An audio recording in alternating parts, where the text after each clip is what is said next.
In a world of remakes and remasters, Are we playing for what was once sacred and cool has now soured and become lame.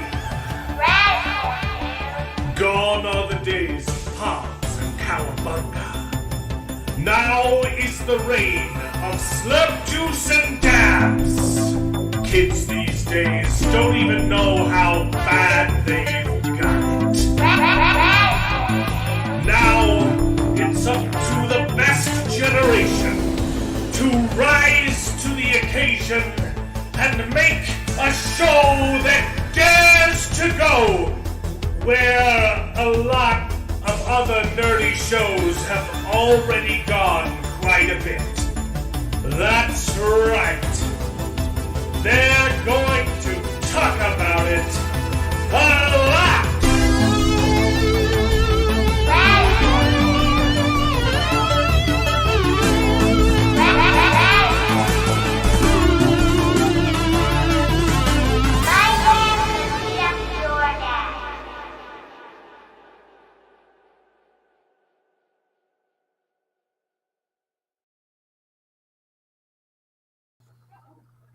Hello, everybody, and welcome back to the show. How's everybody doing tonight? Great. Thanks for joining us.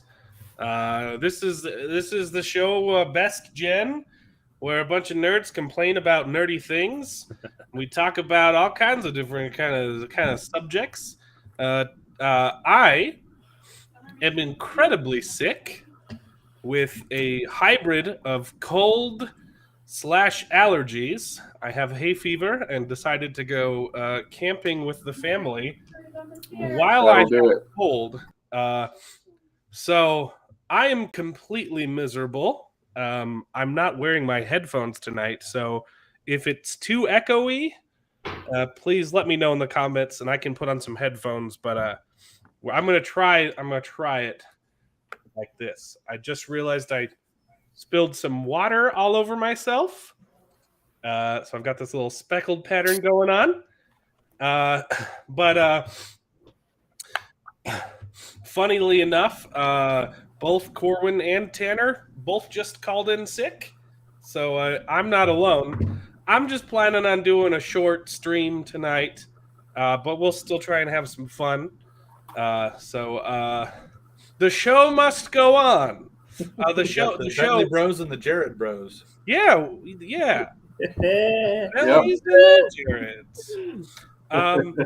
This show is called Best Gen because we're all from the same gen, and we happen to think that it's the best. But we're very loving, we're very accepting. It really doesn't matter how old you are. You're welcome to watch the stream. Doesn't matter what generation you're born in, just as long as you can acknowledge that the McDonald's Nintendo systems were really the only reason to go to McDonald's. They still are. No, just kidding. You can't get those at them anymore. Wishful thinking, huh? Yeah. Exactly. Bring back N64s to your locations, McDonald's. I don't know why you ever took those out. Well, do you guys remember going to Walmart and like just playing on those Walmart consoles for hours? Some Yeah. Walmarts, like Target, some places will still have a couple like consoles up and running. Really? Yeah. It's rare, but I think Target does it. Yeah, I think I've seen it at Target. I think I've even seen it at Best Buy a couple of times. I think too. Yeah, but if you're younger than us, which I don't think any of you would be, I've seen the demographics of who watches my channel. If you're younger than us, you might not know that every single McDonald's in the country had N64s set up in the same room as like the ball pits. They would have two of them or sometimes three, but they were like part of a box, so you couldn't like open it up. But it was great. Like So arcade good. style, yeah. Yeah. If I'm totally honest, I don't even think I was aware of that. I never ended up doing that one. We didn't go to McDonald's a ton. Yeah. And if we did, it was usually on our trip out to Utah, so we weren't stopping and playing. We were grabbing and going. Yeah, I don't think it was every McDonald's either, but a was select everywhere. few had not only a Everywhere. place, but some game consoles. It was pretty That's cool. awesome. Well, I've got myself a hot beverage to open up my sinuses, and I'm ready to talk some Star Wars. So Don't be crying. it's a little too hot. But yeah, if you're watching along, feel free to send us your thoughts and opinions, and let's talk about let's talk about Obi-Wan episode 3. What do we think about it? I think you guys know what I think about it. So let's hear from the peanut gallery first. Yeah, so I'm still overall really enjoying the show. However, the second half of Oh this no, episode, did I flash Camelback? not a sponsor. She's getting on David for flashing the dew Oh, that he had on there. we're not Is that- sponsored. It's at least not the disgusting kind It's that you the, had before. Yeah, it's Code Red. the least acceptable kind. I used to love Code Red, but not so much anymore. That spicy Cheeto one though, Flamin'. It's I not like it. Cheeto flavored. It's not Cheeto flavored. It's Flamin' Hot. Oh, It's not Flamin' Hot Cheeto. flaming hot. It's delicious. Here's the It thing is though, not Camelback. hot. If you want to sponsor the show, Right? we have like record 15 live viewers. So Hey, get the word out, you know. Maybe we not a can. sponsor yet. Yeah, so no, I'm still enjoying the show as a whole, and I think some pieces are coming together a bit, but the second half of this episode in particular was very messy, and like the blocking and fight scene wise, it just didn't come together. It was a confusing hot mess. Mhm. What do you guys think? I think- I'm right there with you. Yeah. I know what you're referring to when you're talking about the blocking, and I would contend that those problems were very prevalent throughout the entire episode, not just the end. But Okay, come on. you'll have to point it out to me because I didn't see will. any issues in the first I will. one. I really liked the first half of the episode. Mhm. I had a lot of fun with that first half as well. I noticed the title of the video being that little girl bossing Obi-Wan around, which again is exactly what's been going on the entire series. But as Yeah. we talked about last week, it's Leia. I kind of expect Leia to be bossing everybody around because that's how but- she's always been. She's stupid. She handles it a little bit Okay. better than Obi-Wan. I mean, she trusts Here's my a little too contention. easily, but Well, she speaks up and says, "We gotta do a thing that's different from your plan." And he says, "No, if we do that, it will go poorly." And then she proceeds to completely ignore him. And he was right about everything. almost everything. He Somebody was on he the was way. right about everything. If they had done what he said, nothing would have happened. But because she's stupid, she caused a whole bunch of problems and a whole bunch of death. And Obi-Wan is too much of a pushover and has zero presence to put his foot down and control a tiny girl. Yeah, he doesn't know how to Yeah. handle kids. That's the problem. Is he's never had to interact with them. I guess I don't know. The one thing is, he said nobody's here, nobody's coming, but somebody was coming. So that's one part where he was wrong. But that's probably the last one where he was wrong. Yeah, Yeah, And maybe he wait gave it a whole 10 minutes. Yeah. Yeah, that was exactly. one thing. It's like he was a little too eager to say everything was wrong, but I do kind of understand that's where he's at in his character arc or whatever you want to call it at this point, where his mindset is. He's just depressed and eager to see everything as wrong, which he's not all that far off the mark, but. Right. That was one situation where it's like, yeah, you give it 10 minutes before you just decide that nobody is coming. Yeah. Did anybody else recognize the voice of the mole person? So I got it wrong. I know who it is now. Yeah, it sounded Yeah, a lot same like here. Seth Rogen. But exactly. Yeah, I thought it was Seth 100%. Rogen. I was like, oh no, Is Seth Rogen in this too? Right. But it was Zach Braff. Braff, Like yeah. even knowing it, because I watch it the first time at midnight right when it comes out, and then sometime throughout the rest of the week I'll watch it again with my wife because she's not a night owl like I am. So it gives me a chance to see it twice, which I love because I'm a big Star Wars guy. And even the second time trying to listen to it, because hearing it I was like, that voice sounds familiar. Thought Seth It does Rogen not sound like him at wasn't. all. And I was like, even knowing that it's supposed to be Zach Braff, I'm like, man, that does not sound like him at all. He even does the Seth Rogen laugh. Yeah. Yep. Yeah. It's Which, so I mean, annoying. works for a Like, moment. Seth Rogen character, has all done things some good considered. stuff. He's done some good stuff, Mhm. but even in the good stuff, that laugh is so hard to listen to. I hate it. Okay. Yeah, I agree. Again, I'm just saying it works for a mole man, dude. It works for him being Pumbaa. It works for the mole man, dude. It fits to me. Yeah, no, I still think it's Seth Rogen. I think they're trying to lie to us. Yeah. Trying to pull the wool over. I think this is just gaslighting 101. It's Zach Braff, everybody. Yeah. I will say to David's point about the first half of this episode, I really did love some of the interactions between Obi-Wan and Leia. She was less insufferable. Well, Right. and she was the one that was keeping on top of the lie in front of the stormtroopers and kind of seemed more ready to handle the like, uh-oh, there's stormtroopers here. Which they wouldn't like. He tells her to Yeah. be quiet, but she kind of created those problems for them, so she A little wouldn't bit, have. Like, if she just listened to Obi-Wan, then she wouldn't Yeah. have to do any of this crap. Mhm. Okay, but let's be honest though, kids don't ever listen. 1 and 2. I mean- My kids are extremely obedient. Okay. I don't know about shouldn't say all kids aren't that way, but I mean, but kids do have a hard time sitting still, right? And so they're going to want to talk. They're going to want to interact. Mhm. Oh, Especially with Leia too. If you look at her from the original trilogy, she's not one to Yeah. just sit still, right? She was Mhm. always talking, always quipping, always talking yeah, sass that's fair. I directly get, to the face I get what of they're trying to yeah. do, right? They're Mhm. trying to give her this personality. I just don't think that they're doing it well because because it's coming out with really bad consequences for every time she does it too. And so Yeah. it's like Well, it did in A trying New to make Hope her too. really smart and clever, but Yeah. she's kind of the worst.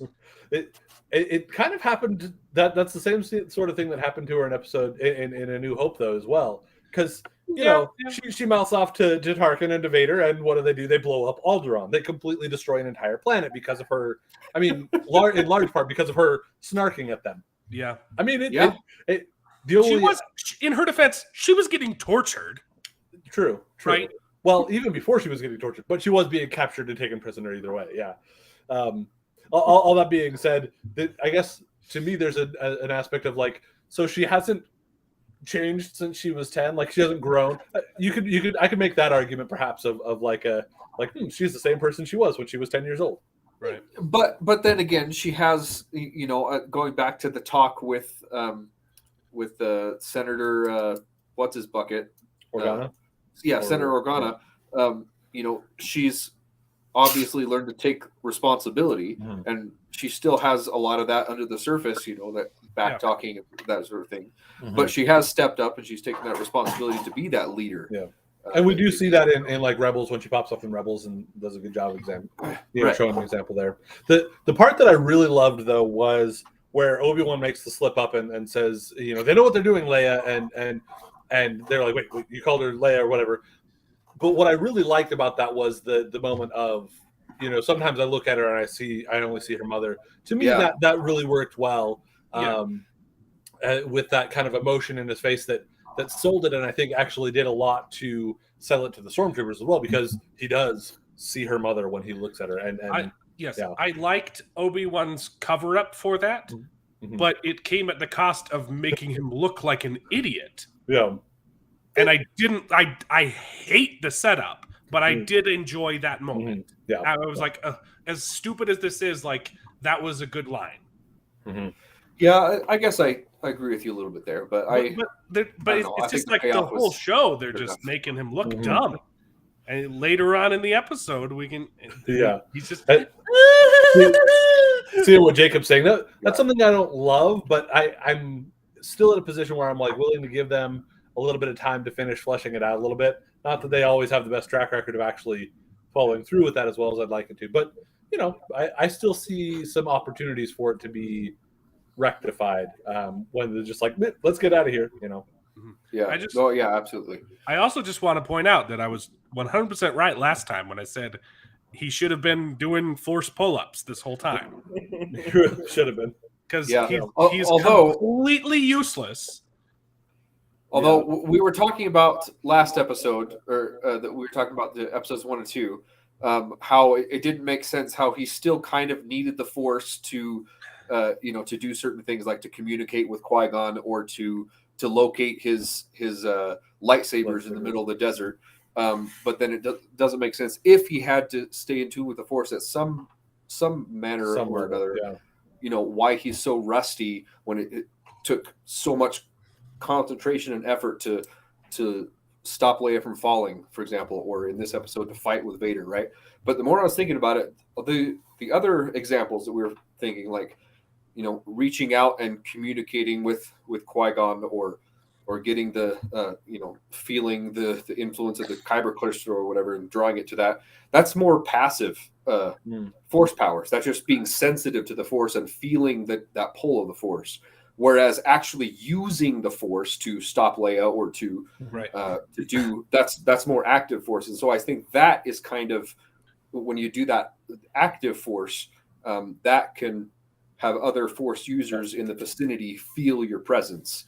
But not necessarily if you're just sensitive to the Force. You can't turn off your sensitivity to the Force, And I will say, it does seem like they're not quite going in the direction of Luke, who seems to have turned himself off of even turned off that sensitivity, which I do appreciate because I don't feel like that's the only answer. But it still seems like a silly choice, though, because his purpose of being there is to keep Luke safe. Yeah. And if anything were to happen, he wouldn't be able to keep Luke safe. Mm-hmm. I agree. Yeah, no, you're right. I don't think it's a smart decision. To me, it really, I chalk it a lot up to the fact that he is feeling his failure with Anakin. Like he is depressed. He is just not handling it well. And I think that he does have the way that I best explain it for myself. I'm not saying they're even necessarily doing a great job of demonstrating this particularly well on screen, but the way that I end up making it work in my mind, because like your friend that you had on a number of episodes ago back with the Boba Fett stuff, we're nearly a Star Wars apologist. So doing that apologizing in my head, coming up with, it's got to be that mental block that he's working through, that he's just not able to get over or whatever, something like that, Well, and he's not making the best decisions. I'm starting to. You're talking about the moment where it on the rooftop, right? Mm-hmm. Yeah. I mean, just in general, but starting to think that's not even what they were portraying in that scene. Yeah, that was like him deciding whether or not he wanted to expose himself as a Jedi, because they're still trying to ride that decision. And it doesn't make sense. There's no reason why he shouldn't be pulling his lightsaber out to kill all of these stormtroopers. Yeah, because he's already exposed. But he was already exposed to the Inquisitors and at that time the bounty hunters too. But the general public of that world, he wasn't exposed. Why would you care? You're being hunted by the Inquisitors. Who cares about the general public? For the most part, because the general public would say, "Hey, he went that way." Turn him in, because you see with this Mole Man dude that he's very much buying into the Empire lines of like, the Jedi are dangerous. The Empire is the organization that's going to keep us safe and all that. So, and I love that angle too, because as far as he knows, as far as he cares, the Empire is just there to bring order. And protection. He still killed everyone that was there. So why would it matter if he did it with a blaster or a lightsaber? Yeah. Because it would have drawn more attention to him. That would have been harder to escape. Yeah. But I agree. Then killing a platoon of stormtroopers? That's going to draw attention no matter what. They already know he's on this planet. You're talking about in this episode or this episode? Sorry. We were kind of bouncing a little bit. I'm sorry. Yeah, we were kind of bouncing between. I will say, and I think that this I don't know if we're ready to necessarily move on to the next part, where I know David and I have talked just briefly about some of our issues. But I was talking to my brother about his issues with last episode and this episode, and it ties in to a similar idea with that rooftop where they're like, why did it take her so long? It looked like it was like a couple blocks away. She was seeing the like blaster fire, and it took her so long to get to him. And you have not only how long it took her to get there, but then also the pacing of the way that it then slows down for him to catch her, where the threat is no longer there because they wanted to focus on the process of him catching her, and then go into slow motion. Yeah, and it wasn't slow motion. Him thinking it was. I feel like they should have her hanging there for a long time. Yeah, and then him suddenly he's down on the ground. Like the pacing there was a little bit off. And my brother was saying that he felt like it really comes from. He thinks that it came from. They probably storyboarded it out a certain way that made sense and it flowed. But then as they were piecing it together and editing it together, they didn't have the right shots, or they just put it in such an order that it didn't end up feeling like it flowed as well, because suddenly you have this thing where she looks like she's 2 blocks away and she's running for 10 minutes and can't get there or whatever, like 2 blocks away parkouring is 30 seconds away. It's lazy filmmaking. That's exactly what it is. And it makes me wonder, it's kind of like, because I have heard from other people working on films and things like that like a lot of times once you get into the edit room, you start seeing issues or things that you didn't expect before that you thought would work one way and weren't working. And so that's why you go in for pickups, why you go in for reshoots, and why like Marvel in particular plans it, because they know that there's going to be a lot that'll come out in the editing of like, ooh, this really needs to be fine-tuned a little bit. But I feel like they either didn't have that chance or they didn't take that chance either way. Because this episode too had a very similar thing with that going through the tunnels, where you're just like, I actually, as I watched it the second time, I'm like, there's 2 things that they could have done that I think would have fixed it with just an extra thing on the shot that I think makes it work a bit better. But it also could be a lot of that same idea of like the pacing. They wanted to put these all together, but if they'd laid them out in a different order, it wouldn't have felt so like, oh, why are they not passing in the tunnel? Yeah. So like specifically, the pacing issues in this episode start from the very beginning when they're waiting. And she's not there. No one's showing up, so they leave and they get in a truck with Zach Braff and they drive to the city. Okay, pick up some stormtroopers on the way. They don't go out of their way. The stormtroopers drop off, and then they end up at a checkpoint right before the entrance to the city. Correct? Right. Something like that. Yeah. It seems and they meet with what's her name? Tala, I think was her name. Undercover agent girl. Yeah. She meets them at the gate with a platoon of stormtroopers and then kills them and then says, hey, I showed up at the rendezvous and no one was there. So then I went all the way back to town, grabbed stormtroopers, and came all the way back to the checkpoint. That was after Obi-Wan and Leia had already left and gone straight there. Yeah. Did she say she actually showed up at the rendezvous point, or she was on her way, but she was delayed? I showed up and no one was there, so I left. Yeah, she did say that. I thought she was just saying she was delayed. She was on her way. They left before her, went straight there. She somehow teleported back and got people, had a conversation that like it's like part of her job now. Like probably have to fill out some paperwork. It indicates she's a part of the actual Empire, I think. And so she's actually an officer. Yeah. So probably they were already sending her protocols, like, okay, we got to go do this run, and so like it doesn't make any sense. You're right. I didn't catch that, but you're absolutely right. It would have made a lot more sense if she said, "Sorry, I got held up. I'm on my way to meet you," or whatever. Yeah. I could have sworn that's what she said, so that might be because I just didn't catch that, and that's what I was kind of. But then later on in the tunnels, you get all 3 of them are together. And then they separate, and Obi-Wan says, you guys go ahead because I'm going to distract him, right? And then so they start walking down the tunnels. And then Obi-Wan, like, skitters off, right? Well, first off, I didn't get that part at all. I was like, wait, why are you leaving him? Like, just go with them. Like, just go. Yeah. They had a huge head start, and they have this super secret room, which that's a different problem. I'll get to that later. Okay. But I'm talking blocking issues. You're distracted. Shut up, Jared. Jared, Jared, other Jared. now No, Jared no, too. dang it. Oh, I noticed you put us in the right direction so that we were Jared. and then Jared. We're just talking blocking. Okay.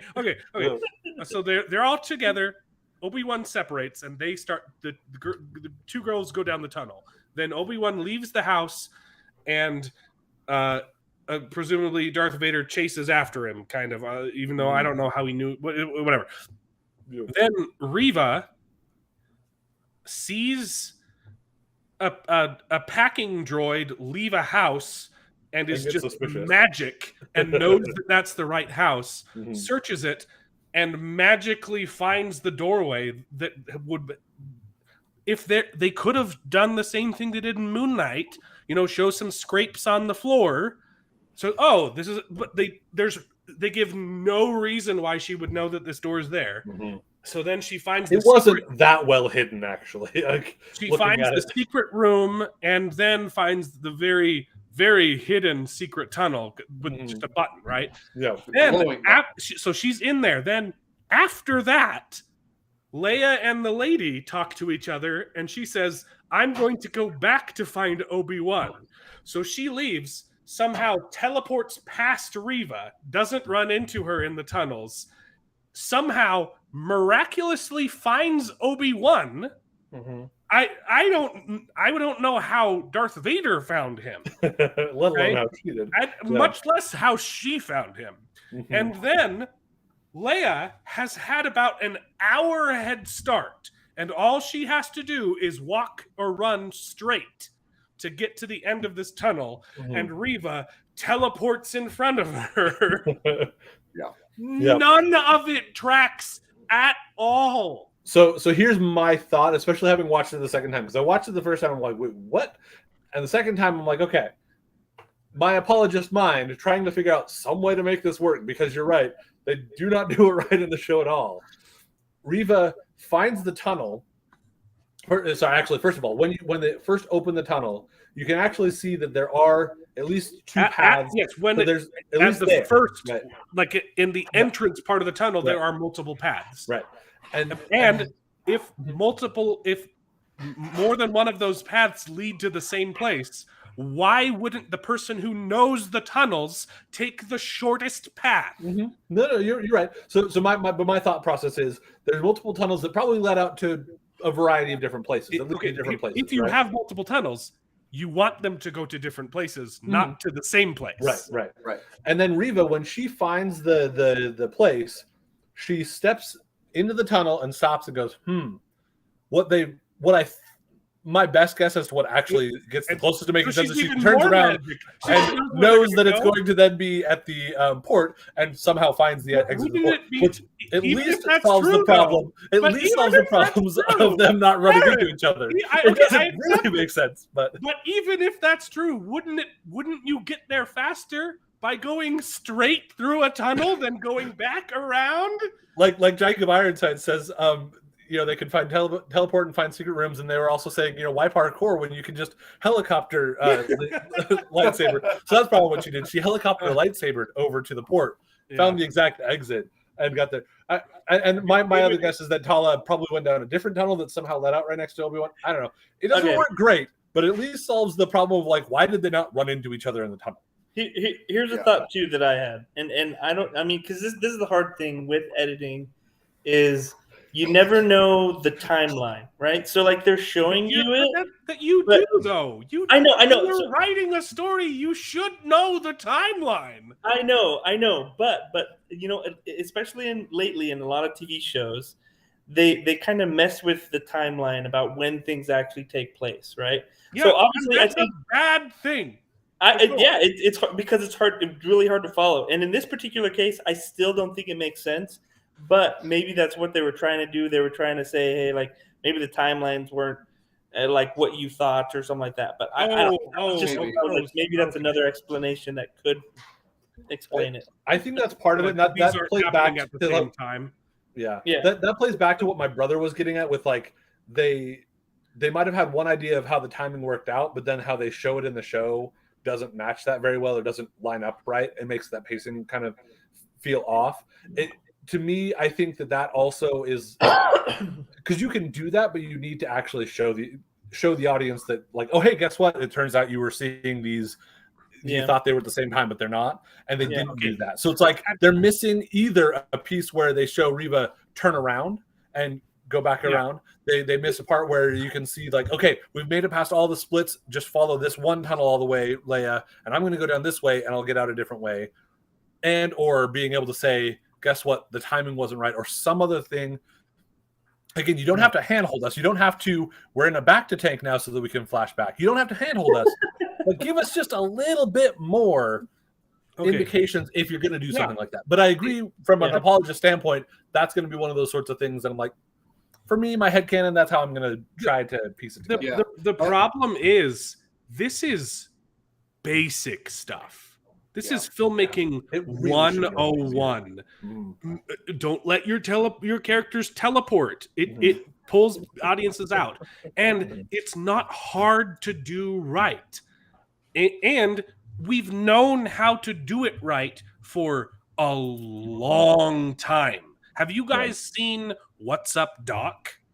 That's such a great movie. Oh, it's been a long time. One of the best comedies of all time. Yeah. The entire movie is based around, there are like 6 characters who all have an identical looking briefcase, and they all have different things, and they get mixed up, and one of them has like diamonds and one of them has spy documents, and so it's literally like 6 different parties who all have a different role, and it's a constant eggshell game, and you can actually track each individual package throughout the entire movie, and when they open them all up at the very end, it is 100% right.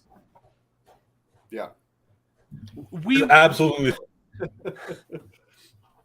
It just shows complete laziness. They should have been able to do that, yeah.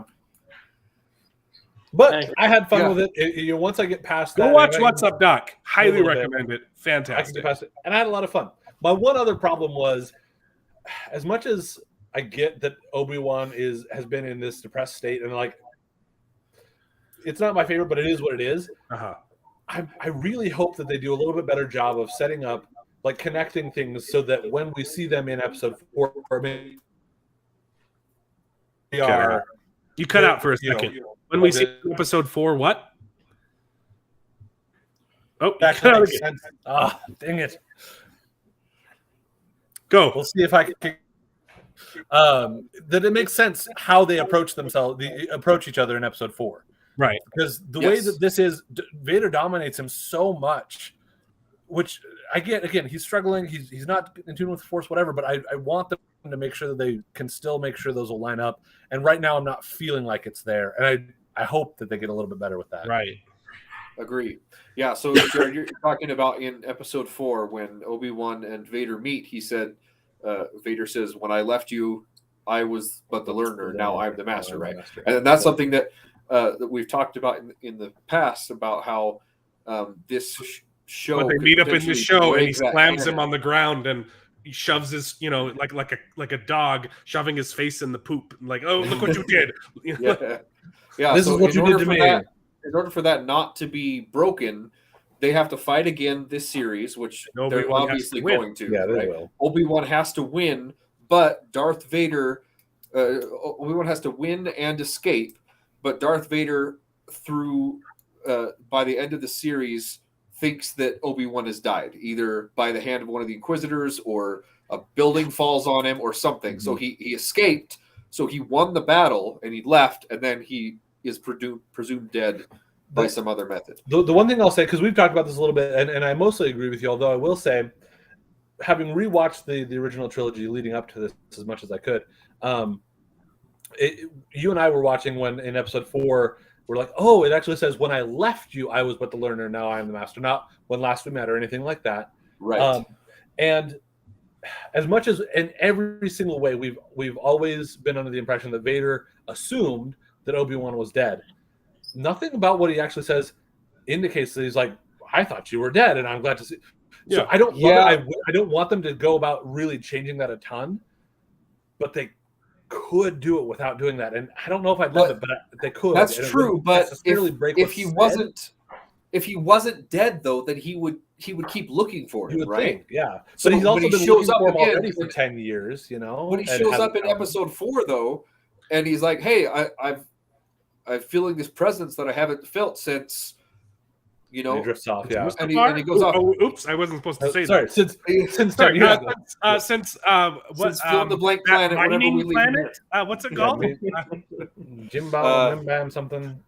I think it's actually. I was seeing some Easter eggs about that being connected to something, but Yeah.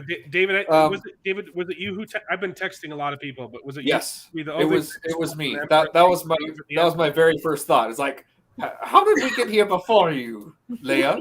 Oh, I don't know. By all accounts, it doesn't make sense. By all accounts, it's lazy filmmaking. yeah. That's I responded to Martina saying that one earlier. It's like, yep, Yeah, absolutely. but not only that, if we want to go back to the blocking, the blocking in the actual fight with Vader, oh my god, also makes absolutely no sense. Okay, so I love the reveal. I love the reveal when he's walking, and then you see Vader's lightsaber in the darkness, right? Perfectly framing Obi-Wan right there. That's a beautiful scene, right? And then Obi-Wan walks off to the right of the screen behind some and he teleports behind him like 3 times in the same fight. I know, but this he walks off the screen, okay, to the right of the screen behind some dirt pile. The very next shot, he's walking from behind a dirt pile to the left. So in your mind, you're thinking he's gone in a circle. Thinking he's just gone behind this pile and come right back. Yeah, it's right? bad. When you go off screen, you gotta go exactly. If you're going the same direction, you walk off screen on the right. The very next shot, you need to walk on the screen from the left. Yeah. Otherwise, it looks like you're going back and forth. Yeah. And so the whole that. chase with Vader, it's just like he's ducking behind a pile, and then he comes right back through the same pile, and Vader's gone. It's like this. Once again, just basic filmmaking stuff that they have not thought about. For me, watching it because in that time they also usually cut to some other scene for a bit. Which, if you cut, which does enough and come back, you don't have to do anything. There were several scenes that were just right there, and the way they filmed it, it's just like he went this way, he doubled back. Enough that I didn't connect it in that way. But yeah, that is interesting. I did not catch the. Go back and watch the very first time, right after Vader ignites his saber. He goes behind, and then he comes. It looks like he comes right back out. It's like, what are you doing? What makes the most sense is because what confused me was that it's like, okay, so here's the pile of sand or whatever. He's well, this is from my perspective, but yeah, he's walking up and he ducks behind it. And then the next shot, you show him again walking towards the camera. I had assumed the camera was still in this position, just on the other side of the thing. Obviously, again, your left-right thing, you're absolutely right. It doesn't work. But I was like, wait, Vader was here. He was walking this way, ducks behind a thing and keeps walking that way? That doesn't make sense. What he probably did is he ducked behind it and then started walking the other direction.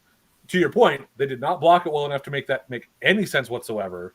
But that's probably what ended up happening. To me, it was more of a like, you're going to run away from Vader. Like, this doesn't seem like the sort of thing where it's like a kid playing, trying to get, play tag or whatever, and they like think they're going to escape from you on the other side of a tree or something like that. And you're like, well, I can just go to the other side of the tree too, and you're not gone. Like, just because I don't see you anymore immediately, I have object permanence, and I know that you're on the other side of this thing, so I just go to the other side of that thing too, and we're still in the same problem. Kind of like the second episode with Leia, right? The chase with Leia, where like, just go to the other side of the tree. Yeah. Anyway.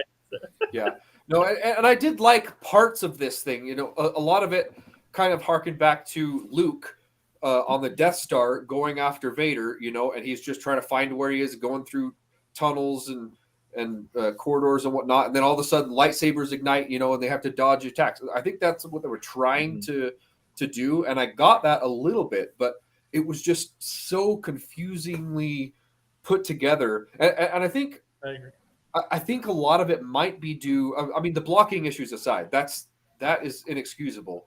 That's basic filmmaking really again. did, yeah. But I think a lot of this scene, it felt very claustrophobic. Like you were just like all the shots were like right there on the characters. And I feel like it might be an issue because of the way that they're filming the show. They're filming it in this new in the volume. in the volume. That's what they call it, right? Yeah. Which is awesome technology. It's so cool that you can But illuminate you your don't thing, have a lot of room. but And- you don't have a and lot the- of room. So I think that scene Mhm. specifically suffered from that because all the shots were just like, You didn't have a lot of body shots or No, but maybe They full also body. It was managed a lot of wide shots too.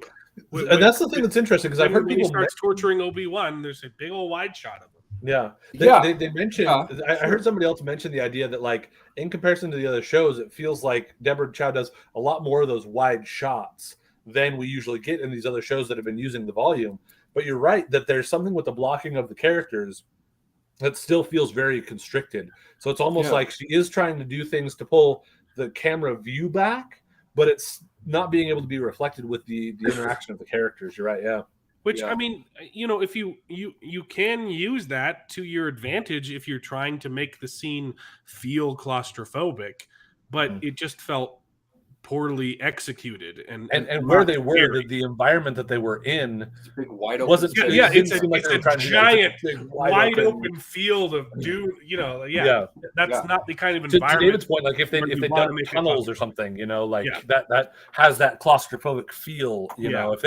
If they'd ended up doing that chase through the tunnels, and again, if we got a better shot of they all three go into the tunnels and the rebel lady is like, here, go down this direction, like it's really easy to get lost in here, something like that, and then like I think they feel that they're entering the tunnels behind him, and Obi-Wan's like, here, I'm going to try to split them off, and we see that kind of like winding through tunnels and getting lost, and that would have worked really well, I think. I think the word to describe it is dissonance. There's just a big missed connection between what they're trying to portray and the environment that they're in. Yeah, I It would doesn't agree make with that. sense. Also, Which I another think thing is that's really silly, it's nighttime, it's very dark. Vader's trying to hunt him down. So, I know, I'm going to turn on my big blue shining beacon so that my stalker can find exactly where I am. It's just like, turn off your lightsaber, Obi-Wan. We have established that Obi-Wan is not being the smartest in this series. Right, but seriously. Okay, I've got a bunch of notes too. Let's see. Back to the beginning of the episode when Leia and Obi-Wan start hitchhiking. When they talk to the driver, Leia is at the bottom of the frame and completely out of focus, and she's the one giving all the lines. And I was like, this is horrible cinematography. Yeah. She's completely notice out of that. focus. The That, focus is on Obi-Wan, and she's just down at the bottom going me, me, me, me, and like totally blurry. I was like, what is with this shot? And apparently Leia thinks he's been lying to her this whole time, which he hasn't. And then they're in the back of the truck, and they know that this guy is not on their side, and he starts talking about, well, as a Jedi, we're taken from our family. I'm like, this is not the time or place for this conversation. But it's also a loud truck. I don't think. No, you don't take that chance. So have him whisper, I can't talk about this right now, but I'm a Jedi, and but he's just out in the open, just talking. I am a Jedi. Yeah. That was one of the things my wife was just like, can he hear that? Can the driver hear them? I'm like, I don't think so. I mean, the way that they show it is they show that they're not worried about him overhearing this part of the conversation, but they could have done a little bit better showing that they were like, let's make sure we're not heard, either whispering or being like, oh, it's too loud for him to hear. I don't know, something like that. Also, stage whispers. We've seen the episode, so we know that the hauler never trusted them. Zach Braff didn't trust them. And he picks up a platoon of stormtroopers and doesn't immediately report them, and lets them go, and then takes them to a different platoon of stormtroopers where he reports them. To me, that speaks of the fact that it wasn't that he never trusted them at all. He was always a little bit like, that's weird. But the more and more that he went along, he was like, this is a little bit odd. What changed between the first and second group? Well, That's what I was thinking too. He didn't Well, talk for me- with them at all. for me, I was thinking that I- this other well- group of stormtroopers he just picked up, they were going to a different destination. They Sure. couldn't detain him or anything. But yeah, But- but they when would I have been saw able it- to. He would have been able to be like, you might want to check these guys out, like he did to the one. Exactly. Like the only yeah. reason it makes sense is because they want the audience to feel tricked. Hmm. They want to think, oh, they're Yeah. getting away with it. Oh no, they Yeah. didn't get away with it. But it doesn't make sense. Yeah, you're right. It's poorly executed. It's not the worst that I've seen of that, but I definitely see what you're saying with it. There's been several times that I've felt that with where it's like they went in with an assumption that it has to go this way, and it's like it's not even that it can't go that How way. You normal just like people would act, don't though. assume that it has to be, because when you're writing, assuming that it has to be that way. That was You're my not big gonna problem see with the Rogue problems, One. yeah. Was like you assumed that everybody there had to die, but not everybody did have to die, and it's okay if everybody did die, but just the way that they ended up showing them either trying to escape or giving up or whatever, like going kamikaze at the end, Yeah. instead of like it was like, well, Instead of we're gonna have to trying die, to so make it out alive. I have to make sure that I do this thing that will make sure that I die. You know, Yeah. it didn't feel like they gave them motivation to do the things that they did half the time. You know, is I that was definitely the agree. issue that I had with Rogue One? You know, so same thing here, where it's like, yeah, starting with the end in mind too much and not giving it enough process to get there. Yeah. And then I believe I already mentioned it, but like, why did he not use his lightsaber to fight all those people with blasters? Like, when he first starts fighting, there are two stormtroopers with guns pointed at him, and then the robot goes to scan his face, right? Mhm. And he knows as soon as it scans his face, they're going to get reinforcements. Mhm. So why did he wait and let it scan his face? If he already knew, I'm going to have to fight these people. He But unbuckled his gun before. He lets it scan him so that Darth Vader can show up. Mhm. And he shoots the robot first and then shoots the two guards. I think the assumption was he was would hoping have he would been get it dead before it. in a second, unless he pulled out his lightsaber. Yeah. Well, I don't know. get it. Stormtroopers are notorious for not being able to actually hit. It was point blank.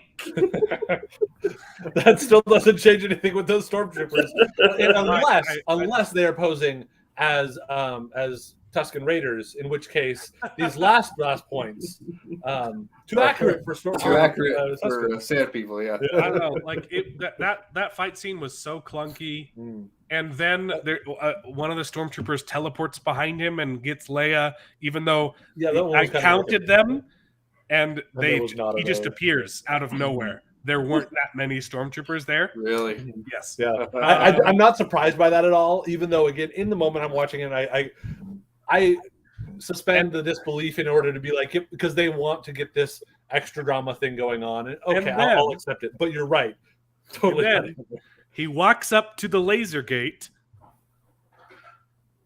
and then looks around like an idiot, turns off the laser gate, Tries to. and And then they just walk through it. he blasts and then it cuts to a wide shot where you think, oh, you can just Yep. Walk around. walk around the gate. I thought he was turning it off so that he could take the car, Exactly, yeah. but then they just No. keep walking. Yep. What is going on with this show? I don't get it. Mm-hmm. And then the blocking with the girl showing up. But then I'm a good guy. Yeah.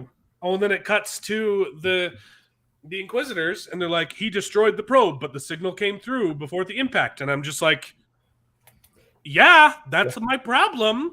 Well, and we're always having that happen with those Imperial probe droids, because that's exactly how it happened on Hoth. I bet you there's a lot of like they were wanting to like, that's how it happened on Hoth too. We blasted it just as it was sending it, and it just got enough out to clue him in. Yeah. But he let it scan his face. Yeah, no, you're right. Obi-Wan is not thinking. And then he has a conversation with Leia, and she's like, I didn't do it on purpose. I didn't mean to run away. But it showed her run away in the same episode. Like and her dad says, you do this all the time. Mm-hmm. Like, yes, she did it on purpose. She didn't know that there were going to be consequences this She time. didn't know there were going to be But you kidnappers that can't were going say to make you her running didn't away do it on run purpose. that far away. But yeah. Yeah. I will say of course, as the nostalgia whore that I am, I was excited when they dropped the name of Quinlan was here. Yes. Yeah, And there were Quinlan- apparently a lot of other Easter eggs of names in there. I saw an article that had. I some didn't different care things. enough to pause I don't it. know most of them. So two things actually that I learned since our last episode. So the girl from the bad planet that they get Leia back from, the one that's like I was somebody's daughter once too. You know whose real daughter that is? That's actually Ewan McGregor's daughter. Yeah. Oh, Which I mean, outside of the actual show, because it doesn't actually add to the show very well. But it's like, hey, that's kind of a cool little like. right. Gee shucks, which was kind of cool. And then I guess the little boy now that brought him. Now I'm a filthy street whore. You like that, Daddy? You want some death sticks, Daddy? Or Yeah. death powder? And then the little boy that brings him to Kumail Nanjiani's character is apparently named somebody who's like a reference to an EU something or other.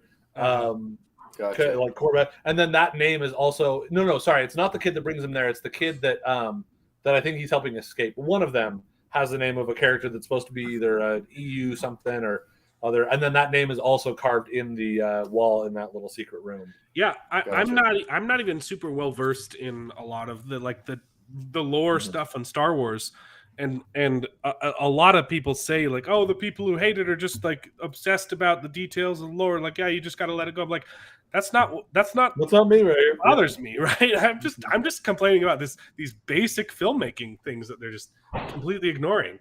Yeah. Coran Horn is the dude's name. Is the kid's name from Legends Jedi Knight. Fan favorite Legends Jedi Knight Coran Horn. Okay, here's another question. Oh, okay. When the stormtroopers go and search the room, they're talking to the loader droid, and one of them tries talking to him, and then the other one says, no, he's a loader droid, you can't talk. And he's literally has the same intelligence as Leia, because they did that scene twice. Like, Yeah. loader droids can't talk. Oh, it's because they had that line that they thought was clever afterwards, which I can't remember. Well, I think that they made a slight distinction. The stormtrooper, who you've seen these stormtroopers using these loader droids, wouldn't know that it couldn't talk. Yeah. The distinction, I think, the closest I can get to defending the fact that they had that doubled up is they wanted to show the distinction between the rebel lady said they don't allow them to talk, whereas the stormtrooper said they're not smart enough or they're not intelligent enough or something along those lines. Which there's been a little bit of that. We already played with it with Leia in thanking the droids and things like that, where the better treatment of droids to some degree or another, which I think might be the best that I can get. That and the fact that they wanted they double played it, but what they were really going for was the tension where you could see that the droid had figured out what was going on. It was on their side in the fact that it had the like mallet or whatever it was going to attack the stormtrooper with if it had to. You're right that they did a lot of like unnecessary doubling up and things that kind of made it weird, but I think that was probably the intention. Yeah. And then we already talked about how it was stupid that Obi-Wan left them, right? And they split up. But then they do it again with that other lady. I'm like, and she, like, Leia was insisting, no, you have to leave me. You have to go help Obi-Wan. I was like, we didn't like it the first time. Like, and you're doing the same thing twice. Why is everyone splitting up for no reason? Yeah. Obi-Wan's the only one that makes a little bit of sense to me. Because it's like kind a of like self-sacrifice kind of. Self-sacrifice, and also like I think back to when but it makes no sense that she would leave. Yeah. Unless the scriptwriter knew Obi-Wan would need someone to save him. It's exactly what you were saying, Jared. Yeah. They know that Obi-Wan's going to have trouble, Yeah. so they know that her character has to leave, even though in that moment, There's no reason one that would character make should that decision. Yeah. The thought of Obi-Wan leaving also reminds me of in episode 6 where they're coming up with Charlotte Tydirian and and Luke's like, Vader's on that ship. I'm endangering the mission by being here because he knows that Vader will sense him, and that's an extra flag that this is something rebel going on. It was all a plot anyway, so it didn't end up mattering in Luke's case, but it's that same idea of like, me being here will bring Vader to us a little bit more strongly. So him thinking he needs to go off. Not to mention, he probably had a little bit of that morbid curiosity of being like, "Holy crap, it really is him. Holy cow, I need to get him off." That's how I saw it. It's like because he just found out that Anakin didn't die, so Yeah. he was like, "Is this really Anakin? Is this, what's become of him?" So he's curious, but he's also wants to protect Leia. Yeah. But yeah, you're right. It doesn't make any sense that Why she left? Yeah. why she left. also still They not- could have fixed it though. They could have had Leia said, "I feel Obi-Wan's in trouble. You need to go help him now." I'm They have to also play still really not- careful with giving her too much force sensitivity, though, because she's not aware of it She's until like Luke talks completely to her and useless says- until yeah. the sequel trilogy when she can fly through space. Yeah. Right? The other thing is, I know there's one of the books where she, it's supposed to be an adventure of her when she's like just a couple of years before A New Hope, and she does like a jump where she basically ends up using a force jump sort of thing. Yeah. And she's like, "That was kind of weird. I don't know how that happened." And it's very much she's still very much unaware. No, in the books, 5 she years from now, she whatever. becomes a Jedi. Well, yeah, this is That's not- post the original trilogy. The one that I was talking about is a new canon one, and it's set pre. Don't you pre- kill her in Force Awakens 2? You have to fight Leia and you kill her, something like that. What? Maybe. Force Unleashed? Oh, wow. Force Unleashed. I think I think it was like a Oh. DLC for one of those. You actually fight Interesting. Leia and you kill her. I don't. Even though that's I don't remember that. I played through both of them. They're I don't overrated. remember. I'll have to look up what that was, but I'm pretty sure there's a scene of Starkiller fighting Leia.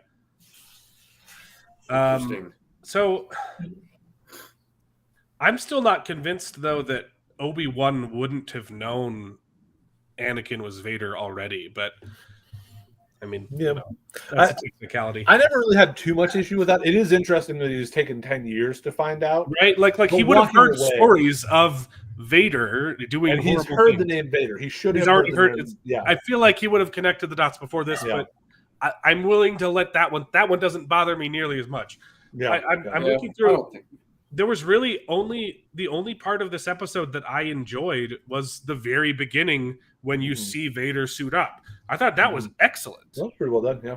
That was The awesome, only- and I liked the dialogue between Leia and Obi-Wan in the truck. I also okay. liked that Vader just shows up and just starts killing people. But it was silly that Obi-Wan just watched him kill so many people. Yeah. Well, He's gotten used to over the last 10 years just standing by a lot of injustice. Yeah. Yeah. But seriously, right. I think that's why Darth Vader did that, is because he could sense Obi-Wan, Yeah. right? And so he's like, "Oh, I'm just going to kill people to bring him out."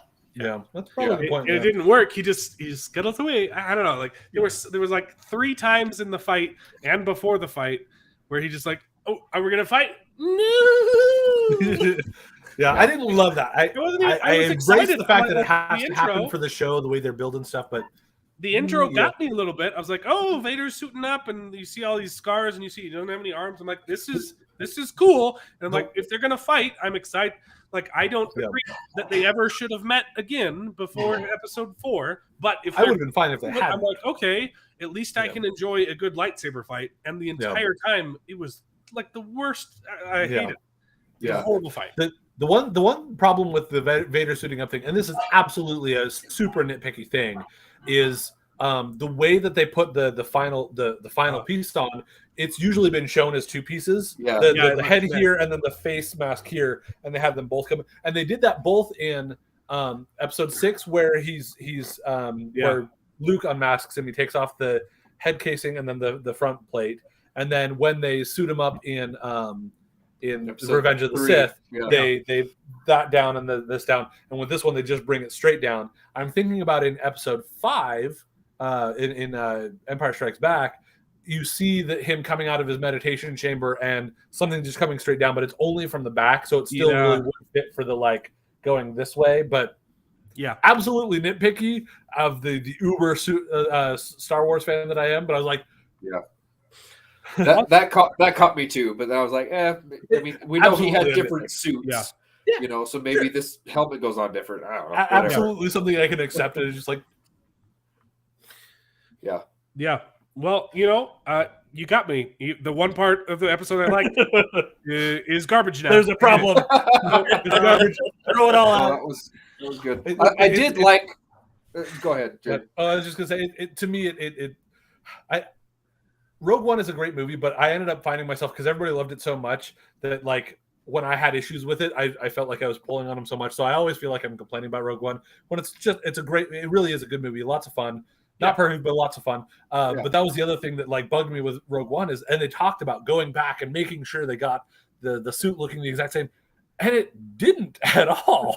It was like the wrong kind of shiny. I don't remember which direction it was. If it was too shiny or not shiny enough, but it was like the wrong kind of shiny. The chain on his thing didn't line up. And then of course you had James Earl Jones, and you could hear his voice was old. Which they still have him doing the voice, but they don't. It doesn't did a good job. Feel like this is old. Careful not to choke on my bad aspirations. This is the worst, but part of that one. But they did a really good job though with Vader, not only matching his look and making it more close to his iconic original costume, but they de-aged his James Earl Jones' voice very well.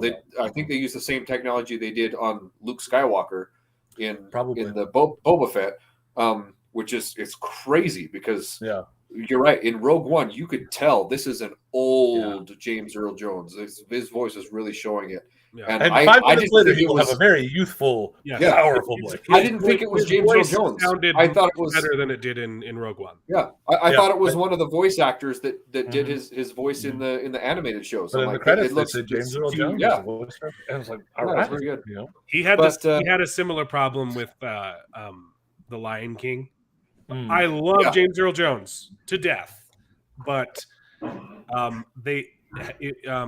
go watch YMS. He has a 3-hour video on the Lion King remake, and it's his part 1. There's going to be like 3 parts. It's yourmoviesucks.com, and he's a great YouTube critic.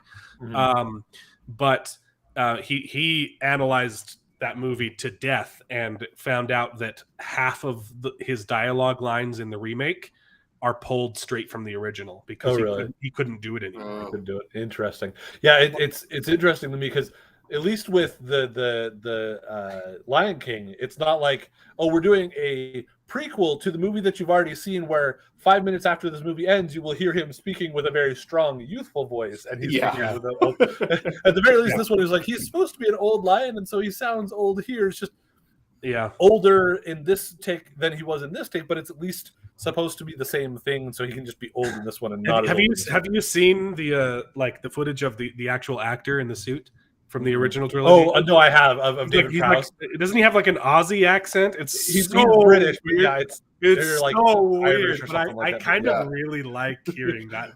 I want to see more of it, but I really feel bad for David Prowse because not only did they replace his voice, but when they take his helmet off in the end, that's not David Prowse either. Yeah, they replaced his face. Sebastian Shaw. Well, he and Lucas famously had issues. If you guys haven't, I think I've told you, David, about it. But if you haven't, check out a book called How Star Wars Conquered the Universe. Yeah, it's an amazing book. Talks all about how basically all sorts of things where George, great idea guy, and how the original trilogy, and in particular the original Star Wars A New Hope movie was saved by a lot of other people's influence, and then how that comes around to the prequels, how still great stories, but it just had a bunch of yes men around all the way up through to the sale to Disney, and they talk about all those sorts of things. They talk about it's pretty well known that A New Hope was saved by his wife. Yeah, Marsha Lucas. Yeah, with that editing. My brother was actually just looking at that, and it's interesting because we were talking about that blocking and pacing issue. That's exactly the problem that Marsha helped him fix by taking out those deleted scenes from the time on Tatooine. Is that the timing and the pace of it, not just the pace, but also the timing and the way that it. I don't know if blocking is quite the right word, but maybe it is. I wouldn't say blocking there. It was. She definitely fixed the pacing, and the flow of the story.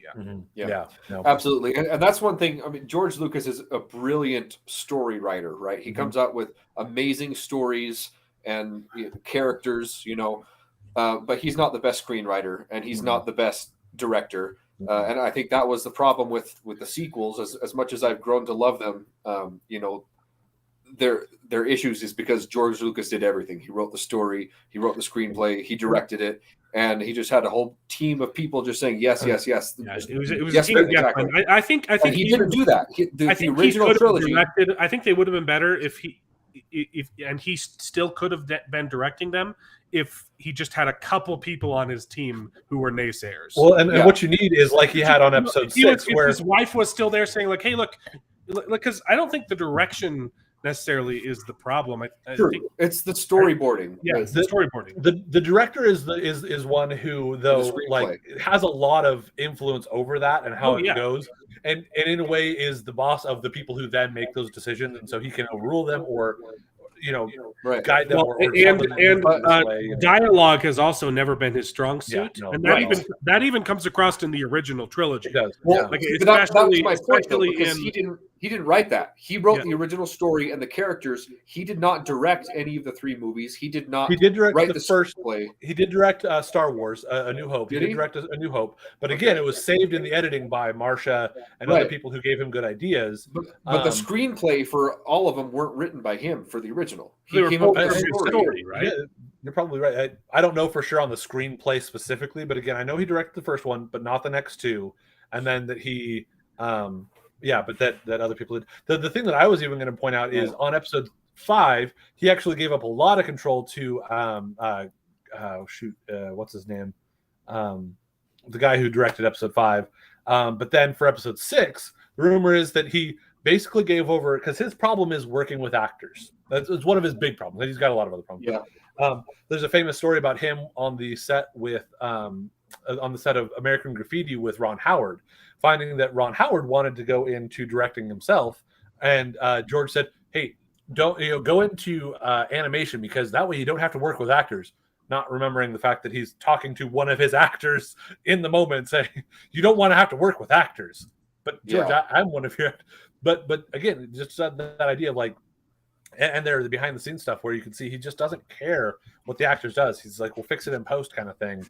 And it didn't work great because that's where it's like a good actor can make up for not having a good director, but like not like a good director can make a not great actor do well. Like they can like the other story. You can also have a bad director make a good actor give a bad performance. Yeah, absolutely. Like Twilight.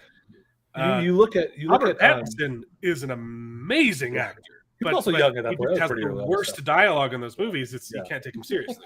But like there was the they also told the story in just this last celebration. I was watching a bunch of the live streams of it. They retold the story of in Attack of the Clones when Obi-Wan goes and visits Boba Fett and Jango Fett, and the kid actor who is playing Boba Fett is supposed to give Obi-Wan like a really suspicious look. And apparently George was trying to get him like, no, look at him more suspicious, more untrusting or whatever, and it just wasn't coming across. And finally, Obi-Wan, Ewan McGregor, steps in to direct where George wasn't being able to. And again, in directing the actor, not necessarily directing the shots, but telling the kid, look at me like I just made a huge smelly fart.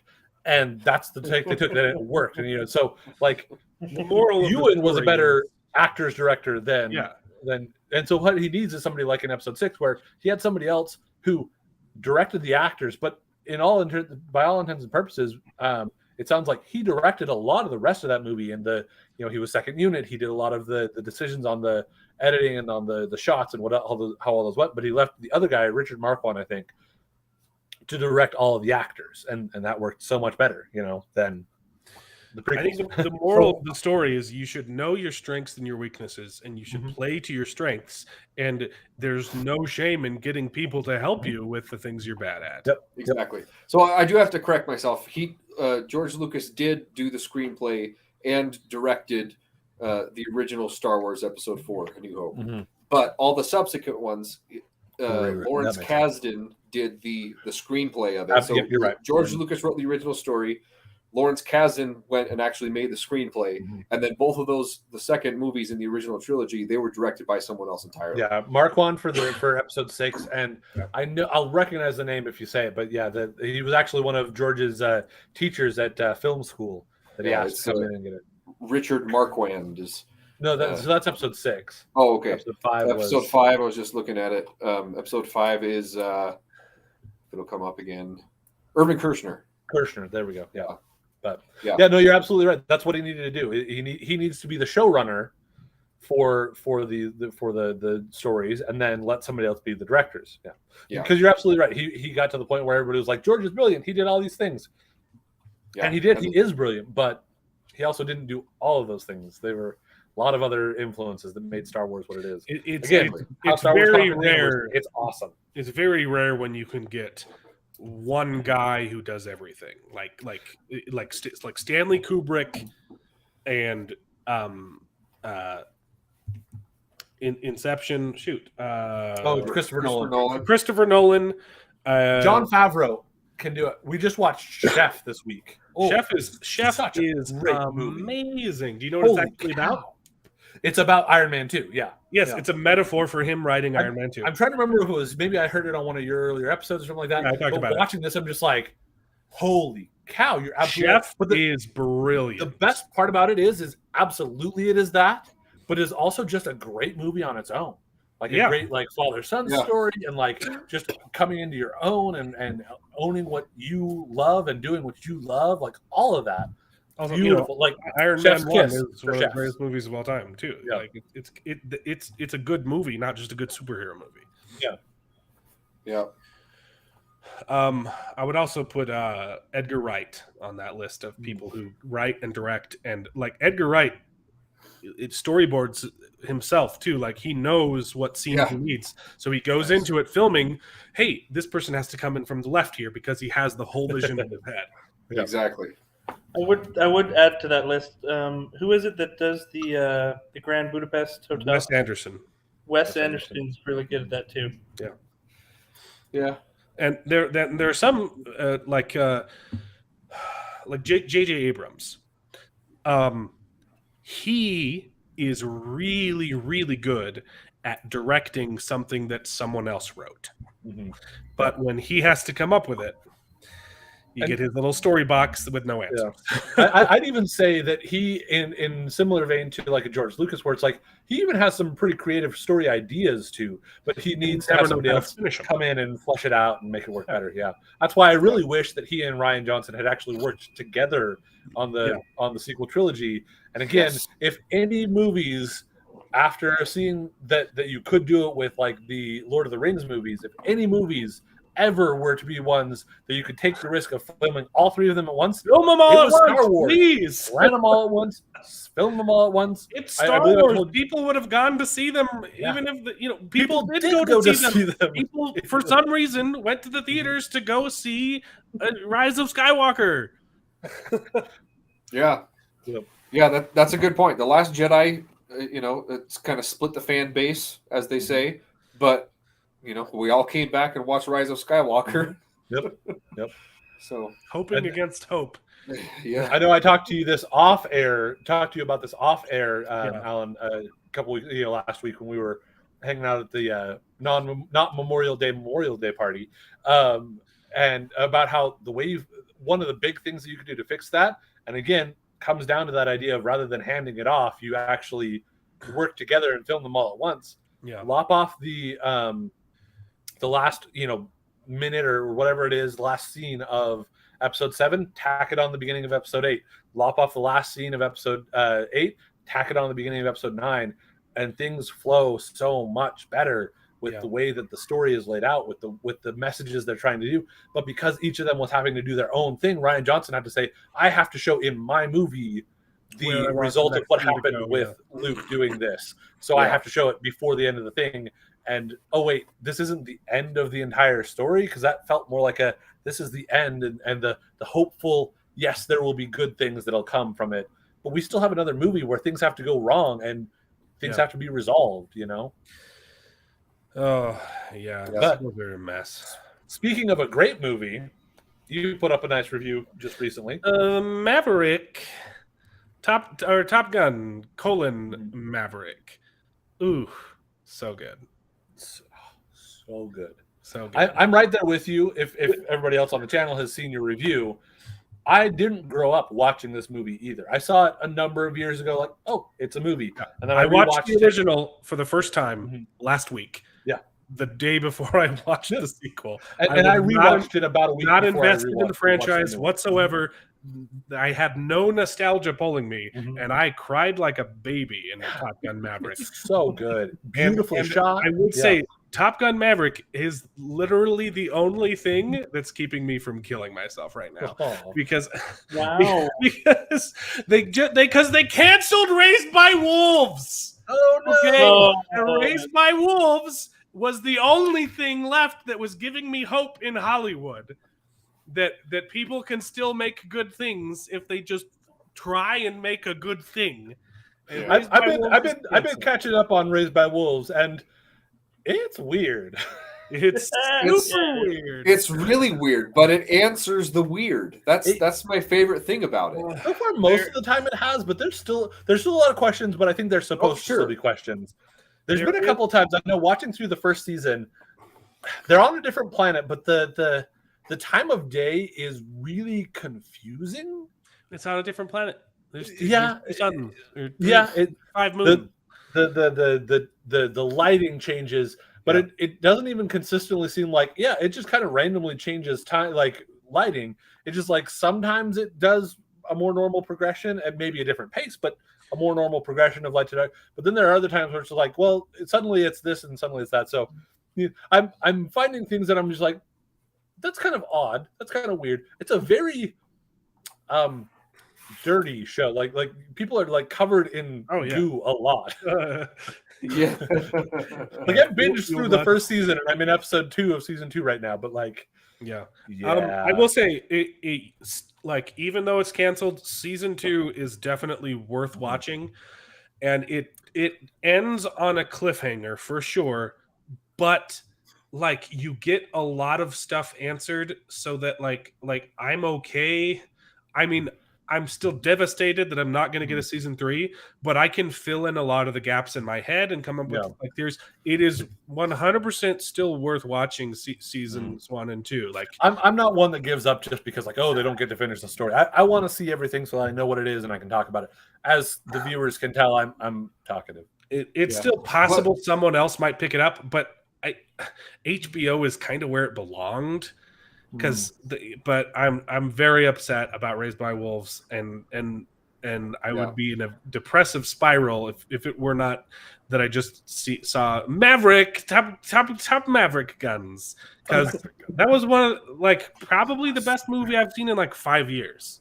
I absolutely agree with one of the things that you said too, where it's like it takes everything that the old movie did good and does it better, everything that it didn't do well, and it does it better. Like it actually does it well. Like I was sitting there thinking about it, it's like if you were to take the original Top Gun and decide to just make it today, not remaking it per se or not necessarily trying to do a sequel, this is the way that you would make it today, because that was so much an 80s film where it was like you're saying, it's a character piece. It was just kind of like a thing to be like, hey, this is a movie with cool planes and a cool guy and a cool girl and they're doing things right. It's the perfect example of how to do an homage without just ripping off.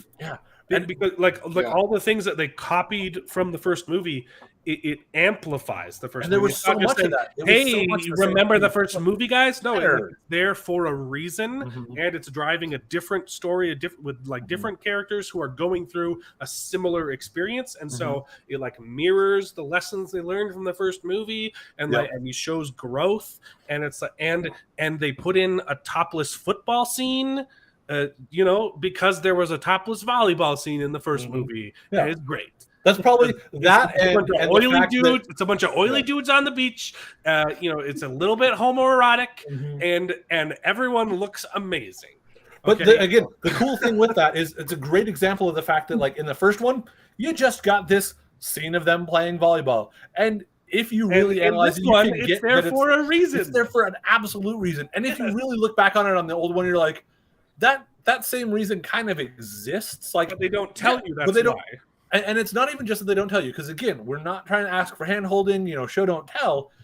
But there was just a little bit, just enough more of a like. You literally have the character come in and saying, "Why are you doing this?" And right. And Tom Cruise, like in the original, it's just like you you're can like, oh, later interpret that that's like great. it helped them build their team. Whereas this one, it's like it's not just that they tell you that it's so that they can build their team, but like it also is like you set up the story in such a way where you know that these characters are not getting along and they need to become a team. Because like you said, you have a purpose the entire time as opposed to a tacked on thing at the end. Like they have a purpose this whole time, so you know that they need to become a team. Yeah. So when you show them, even if you didn't have the character, John Hamm's character, coming in and saying, "What the heck are you doing here?" Like you could see, like, oh, Tom Cruise has figured out before you even get to that part. Tom Cruise has figured out they need to be a team. This is how I can make them a team. There you go. It was just so shirtless mud beautiful. wrestling. It was awesome. It was such a great movie. So Beautifully good. done, beautifully shot. The ending mission was just so cool, and I don't know how heart-pounding. it's physically possible. It blows my mind how they got the stuff with the planes, because they do some crazy stuff. They put those actors in real planes, so much so that And like had they them were fly them. throwing up. And like they're experiencing G-forces. Like I think it was like Miles Teller, the guy who was like behind him, says, yeah, he puked like 17 times. He would like puke and like, okay, let's do another one.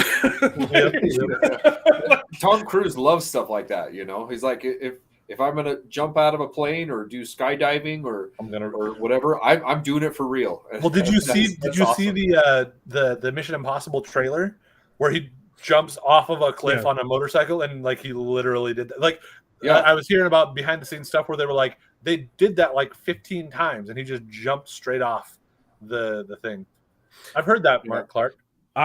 So I was in a fever dream last night and I couldn't sleep, and it turns out I had like a couple days left on Netflix because David's daughter signed me back up for Netflix, and so I'm trying to use it while I'm paying for it.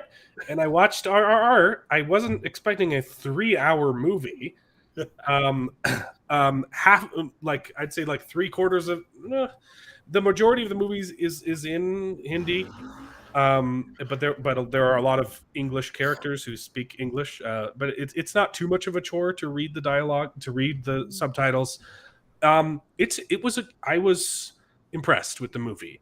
It is still a Bollywood movie, so some of the physics don't quite make sense, but RRR was significantly less ridiculous than the typical Bollywood, impossible action flicks. About 30 minutes into the movie, I realized, oh, this is a folk tale. These people, this isn't like, hey, these people are invincible. This is someone else telling the story about John Henry taking on a steam drill and chopping down 100 trees. Right. So like, yeah, what they're doing is it's over the top, but not so much that like this could have never happened. Right? It feels like someone's telling the story like fifth generation and making these things a little bit more fantastical than they were. And it's a really cool story about two bros who are friends. Okay. I'm trying not to spoil anything. But picture this. There's literally a scene where there's two dude bros who are good at fighting and stuff, and one of them gets his legs hurt. And so the other one puts the guy on his shoulders. And the bottom guy is doing all the running and parkour, and the guy on top is doing all of the shooting. Nice. Holding two like full-length rifles, shooting some guys, and then they do like some gymnastics where they like swing around a pole, but it's two guys on top of each other. Wow. I laughed so hard, but I wasn't laughing at the movie. I was just like, this is super fun. It's really funny you say that. It reminds me a bit of some scenes in Everything Everywhere All at Once. Which I need to see. I need to see it. Yeah, I would recommend RRR, and I don't typically like Bollywood movies, but this one, it was super wholesome too, and it was great to see like, oh hey, two guys can be friends without being in a gay relationship. You know, like not that that's bad, but I feel like every time that they do that nowadays, it has to be they like even with like Game of Thrones with the Lannister. Shoot, what's the guy? His hand gets chopped off. There was a character, and this wasn't even. There's two characters in there. It's a guy and a girl who Jaime Lannister and Brienne of Tarth. They have an amazing friendship the whole show, and then in the last season they have them sleep with each other, and it's like. But that was never what it was about. It was about friendship. Just be friendships. Yeah. Anyone just kind of be like friends? kind of like the Disney Pixar film Luca. It's a story about two guys that are friends, and immediately everybody, everything online was like, "Hey, like, these so guys they're gay, are gay right? for each other." So so they're gay. That's not what the story's about. It's about friendship. And the writer of the story said, "No, these are kids. They're friends. They don't need to have a sexuality right now." Yeah, they're just friends. Like, two dude bros shooting arrows, shooting guns, riding motorcycles, riding horses. And it's a fun time. Nice. Cool. Well, going back to Maverick being a perfect sequel, it's really sad that is so often not the case. Not just a sequel though, because this isn't a regular sequel. It's the Resurrection sequel. Right. Yeah, exactly. Right. And so the only other movie that I can think of that comes to mind in that same sort of vein is Dr. Sleep. I was surprised at how much I liked that. Yeah, because it's a sequel to The Shining, right? And The Shining is a weird movie, right? And it's Stephen King has gone on record saying that he does not like The Shining because it's so much different than his book, right? Uh-huh. But Dr. Sleep did so much with that. It makes The Shining a better movie in my mind. What's more impressive is that Dr. Sleep retroactively fixed The Shining and made it more in line with Stephen King's books. Like the ending of Dr. Sleep is actually the ending of the original Shining. That's kind of what I'd heard, is that it ended up somehow being a sequel to the movie that was not the same as the book, and the book like staying true to the book's story. So I haven't I have not seen The Shining or Dr. Sleep, but I've heard amazing things about Dr. Sleep for sure. I like. Of course, everybody, cult classic or not cult. The Shining is a good movie, but it's a little bit slow and it's really weird, and some of the things just don't come together in the end. But Dr. Sleep just fixes The Shining. Sleep was good. I don't know what you're talking about, Mark. Was it as weird as Raised by Wolves? No, not that kind of weird as Raised by Wolves. I really liked Tron Legacy, but I fully realize there were problems with it. Yeah. Okay. But also, the first movie isn't that good either. But I love it because I'm dumb, right? Like I love the original Tron. It's not good. Tron Legacy, there were things they could have done differently, but I felt like they were at least trying to honor the original. Yeah. I had fun with both of them. Again, they were ones that I was late to, so I watched Tron on Disney Plus when it came out, and then Tron Legacy when it came out. I was like, okay, this is fun. The fact, though, that they didn't have another grid bug scene in Tron Legacy was a real missed opportunity. Yep, shame. Okay? Watch out for those grid bugs. Oh, are we going to bring those up again? Nope. You mean they're only in this 5-second shot? Yep. Okay, we watched out for them. Hey, the CGI budget back then was. That's not even CGI. That was like painted on frame by frame. I guess technically, it was more math than it was like anything else. Yeah, it's early CGI. It's still computer generated, but yeah. Not quite as bad as CGI as the Power Rangers, the movie. I remember growing up on that one, loving that movie, but boy, the texturing on those CGI things, the texturing on the CGI, dude, ooh, boy, that was some rough stuff. Yep. I'm trying to think of other sequels, but my brain is, if you're just tuning in, I'm very sick right now, and my brain is not working. I don't have your excuse, but I'm still having the same lack of being able to come up with a good other example of either the good or the bad. I also I generally tend to land on the positive side with things. So I tend to find myself defending things a lot. Unless everybody loves it, then I'll sometimes nitpick at it and instead be the contrarian. But Okay, well, I've got a couple bad takes. Let's Oh, do it. you wanted to talk about Stranger Things too, though. Let's I talk haven't about got real that one quick. yet. Yeah, Talk about Stranger Things real quick, and then I got some bad takes, and then I think I can't stay up any longer. well, I haven't caught Stranger Things season 4 yet. So I haven't had a chance to. Although that's probably what I'll catch up on once I've caught up with Raised by Wolves. So, What do I think of Abrams' version of Star Trek? When I first saw them, I wasn't as versed in Star Trek as I am now. I think that they are good sci-fi movies. They are bad Star Trek movies.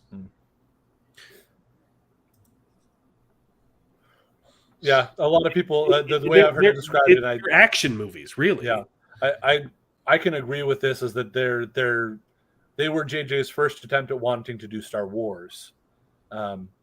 Personally, I had fun with them. It feels a lot more Star Wars than Star Trek. I had fun with them, and I think since I have seen them, I've actually gone through and watched all of Star Trek shows. I missed a couple of the movies, but even all the way back to the original series, which that's a rough one to get through. And I definitely understand a lot of those complaints with it, but I had enough fun with it in the moment that I had fun with it. I'm a big Star Wars fan anyway, so that helps. And I thought that the second one, the play on Wrath of Khan, I thought it was fun and clever, but I guess it was a little heavy-handed, and I can't argue with that. Yeah, his reveal doesn't make when he's like, "I'm Khan," and you're like, "Okay, but in this universe, why would anyone know who that is?" Yeah. It's literally especially because hey, they audience, forever leading up to it saying he's not Khan, he's not Khan, he's not. The marketing was around this the Wrath of Khan, or not? What did they call it? Into Darkness. Into Darkness was very bad. Beyond, I had a lot of fun with Beyond, but the trailers in that one as well. It was bizarre that they were playing the Beastie Boys song. It ended up making sense enough in the movies, like they made it work in the movie itself. But in the trailer, you're just like, huh? Why are they playing Beastie Boys here? But also, like, motorcycles in Star Trek is like, I don't know. Yeah, I think that one was the out of the three, I like that one the least. But I haven't really gone back and rewatched those. Yeah, I remember liking that one. 10 years. Yeah. A lot of what I've heard is a lot of the old school Star Trek fans liked Beyond a little bit better because beyond the fact that they have the Beastie Boys and the motorcycles and stuff like that, it did a little bit more of that kind of exploration of sci-fi concepts of really kind of feeling a bit more like a Star grounded Trek around like a scientific premise, I guess. Yeah, more of a Star Trek concept and premise than the other ones ever had, but yeah. But again, that's at least one perspective, Yeah, I agree with you a lot. And again, I've only watched them. I've only seen Beyond the one time. Yeah, same. But I remember liking it more than the second one, Into Darkness, because of that very reason. Because Star Trek has always been, an exploration of, like who we are as humanity and where we fit in the universe and that sort of thing. And it always had something to say without saying it. Like it come up with these interesting situations, and it had something to say without telling you exactly what was right and what was wrong. Exactly, it didn't say which way is right or wrong, but to make the viewer have to think about those problems, examine those problems from a slightly different perspective. I was in that situation. Yeah, exactly. And I think they did even still have some messages that were telling you what was right and what was wrong, but more often than not, it was trying to make sure that you could see it. So it was presenting it in the sci-fi, wrapped in the sci-fi thing, like sci-fi is really good at doing, so that you could examine it in a different way and not say like, oh, this thing that you do in your world is wrong, but it's like, hey, this thing that you're doing in your world, how is that different from this thing that you see that's wrong in this universe? How is that different? It maybe makes you see like it is different, or maybe makes you understand no, it's not different, or whatever the case may be, you know. Yeah. Exactly, and that's why I kind of like the third one in that series. It felt a little bit more like Star Trek and less like Star Wars. Like you said, the first two, the Star Trek reboot and Into Darkness, felt more like Star Wars. You know, sci-fi has always been, exploring those issues and concepts and things like that. Whereas Star Wars isn't really a sci-fi. It's a space opera. It's a space opera fantasy, right? Yep. It happens to be set in space, but it's not. Never been about the sci-fi. Yeah, it's never been about. Yeah, It's been You about pointed out, different hey, people. somehow magically she teleports you. Magically, how does she magically? Well, because the Force is basically space magic. I mean, not exactly, but basically. Still dumb. I agree. Okay. But anyways, It's just okay. I'm do running. some, I'm running out of juice though. You're running out of juice. let's do your hot takes. I need to take some more drugs. Stranger Things, because you asked me. Oh, Jared. yeah. Season 1 is absolute perfection. 10 out of 10, perfect television. Season 2, is good because the characters are good. It has good writing. There's a lot of interesting things and character arcs that happen to it.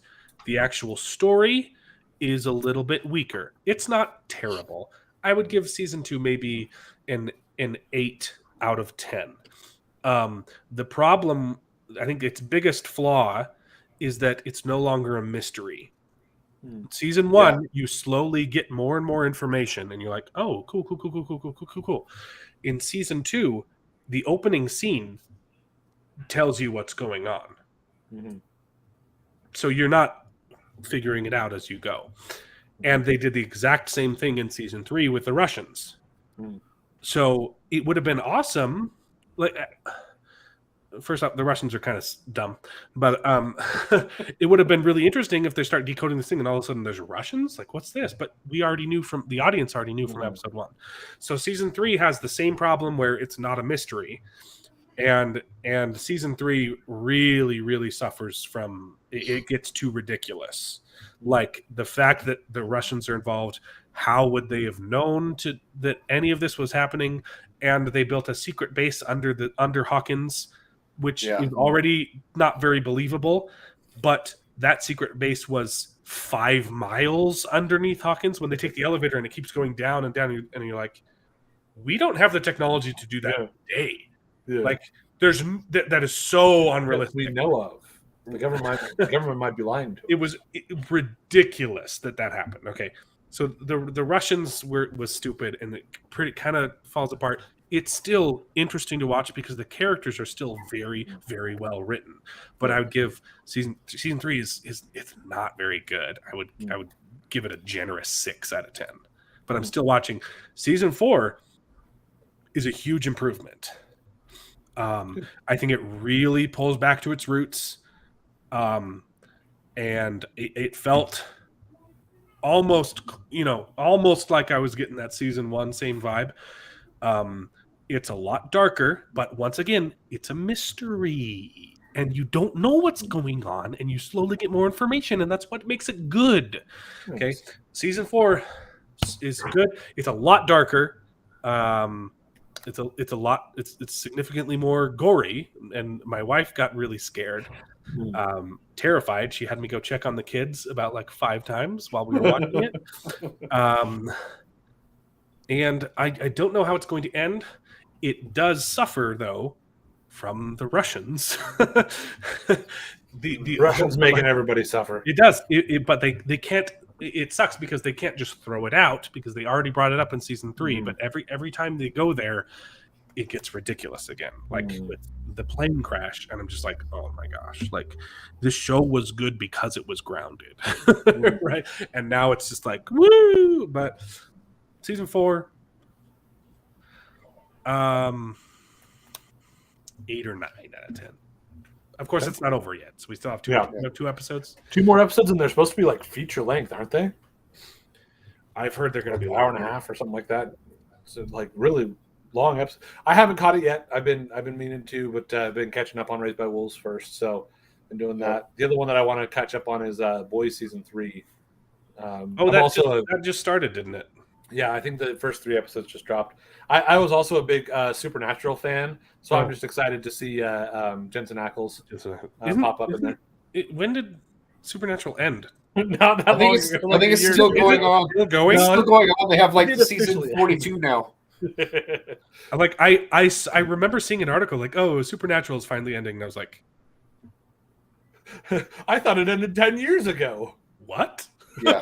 That was the thing, is I think they were supposed to end it at season 6 or something. They had planned to end the series. The original arc was planned to be 3 seasons, and then the producers asked the showrunner Kripke or whatever to extend it out to 5, and he extended it out to 5. And they really, I enjoyed it. I even enjoyed some of the things that happened after season 5. They should have ended it at 5. It would have been beautiful and perfect and just like great at season 5. I tried to get into Supernatural. I started watching it with my wife. We didn't finish season 1. I think that their relationship is really, really good and it's interesting. There is way too much filler. Yeah. You can tell, this is an important episode, and then this is one because we needed to have 20 episodes per season. The episode with the bees, I was just like, I can't. That one was done. I can't do this. They're all hauled up in the farmhouse at the end because it's on tribal land or something stupid. Okay, I've got a few bad takes, and then I'm going to pass out. Okay, so here we Screen Rants. Bad takes. Okay. I forgot to share the screen. Okay. Obi-Wan, the Grand Inquisitor death retcon complaints have been addressed by the writer because he's not dead in Rebels, but he's dead in Obi-Wan. He got a lightsaber in the belly. And someone said, how come he's dead if he's not dead later on? And someone said in episode 2, Reva drives her lightsaber into her superior, the Grand Inquisitor, and we saw him meet his end in his different way from Rebels. How come the canon is breaking?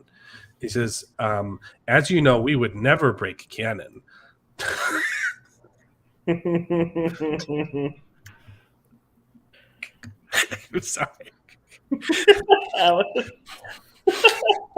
So that's all I'll say. Canon is everything. So fans should wait to see where that's going before judging it as a mistake or a retcon. I can't speak to that. This is the worst part. We all know where we're going in the show, talking about because there are movies that happen after it, right? Mm-hmm. So anytime physically possible, we can undercut canon and pull the rug on that. We have a reversal, and it's exciting to us. Huh. Okay. We get off by undercutting the original trilogy. Yeah. Making it seem like we're going to break canon. And that's the key is making it seem like, not that they really are, although they do often, but make it seem like we're going to. Still a really bad approach. Mm-hmm. Yeah, I agree. I will argue, and I don't have a whole lot of specifics on this, but this is one of the things that I ended up, why I felt like I ended up not liking Last Jedi as much, is because it felt like the approach was, I want to try to subvert expectations, really hard to subvert expectations at every point, no matter the cost. Yeah. And I didn't appreciate that. There were great things about Last Jedi that I appreciated, but that's one of those things that I see as something that's plagued them for a long time. I think you're absolutely right with that, because I mean, we already know they didn't know where they were going with it, but I feel like this is the in a wrong lot of cases, attitude. This is the wrong attitude to have. Yeah. I'll say it's a really You dangerous need to attitude. have the Top Gun Maverick attitude. Mhm. Anytime we can amplify the original trilogy and make it even more awesome, so that when you watch this show, you want to go back and watch the original trilogy, and then when you watch the original trilogy, and then I want to go watch the show again because they make each other better. Yeah. Yeah, Yeah, you want to Like, reinforce Top the Gun 1 motivations of Top the Gun 1 characters. is not that good of a movie. It's like a 7. But Top Gun Maverick makes the first one better. Absolutely. Can I just say real quick that I love the Grand Inquisitor's earmuffs. Seriously, I don't get it, but I love them. Yeah, It's funny you should bring it up because I've talked about how I think he looks stupid, right? yeah. So Have you seen him in the animated series? Yeah, that's what he looks like in the animated series right there. So And I'm pretty sure that's him in that Jedi Survivor look thing going on. So his death can explain why everyone hates his redesign in this movie, because because he can be like a clone. We made him look. They made him look stupid on purpose because he dies, and then they can make him look cool. So he's got a twin brother that has the more not an identical. Like, this twin. is scary. Yeah. It's literally like retroactively. No. We did that on purpose. Yeah.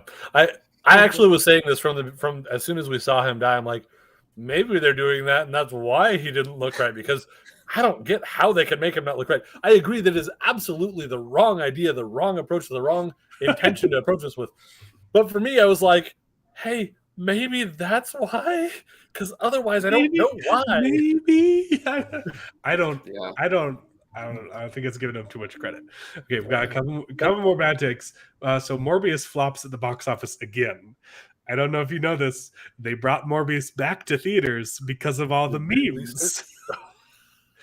Sony saw that everyone was talking about Morbius and they said, "Okay, we'll put it back in.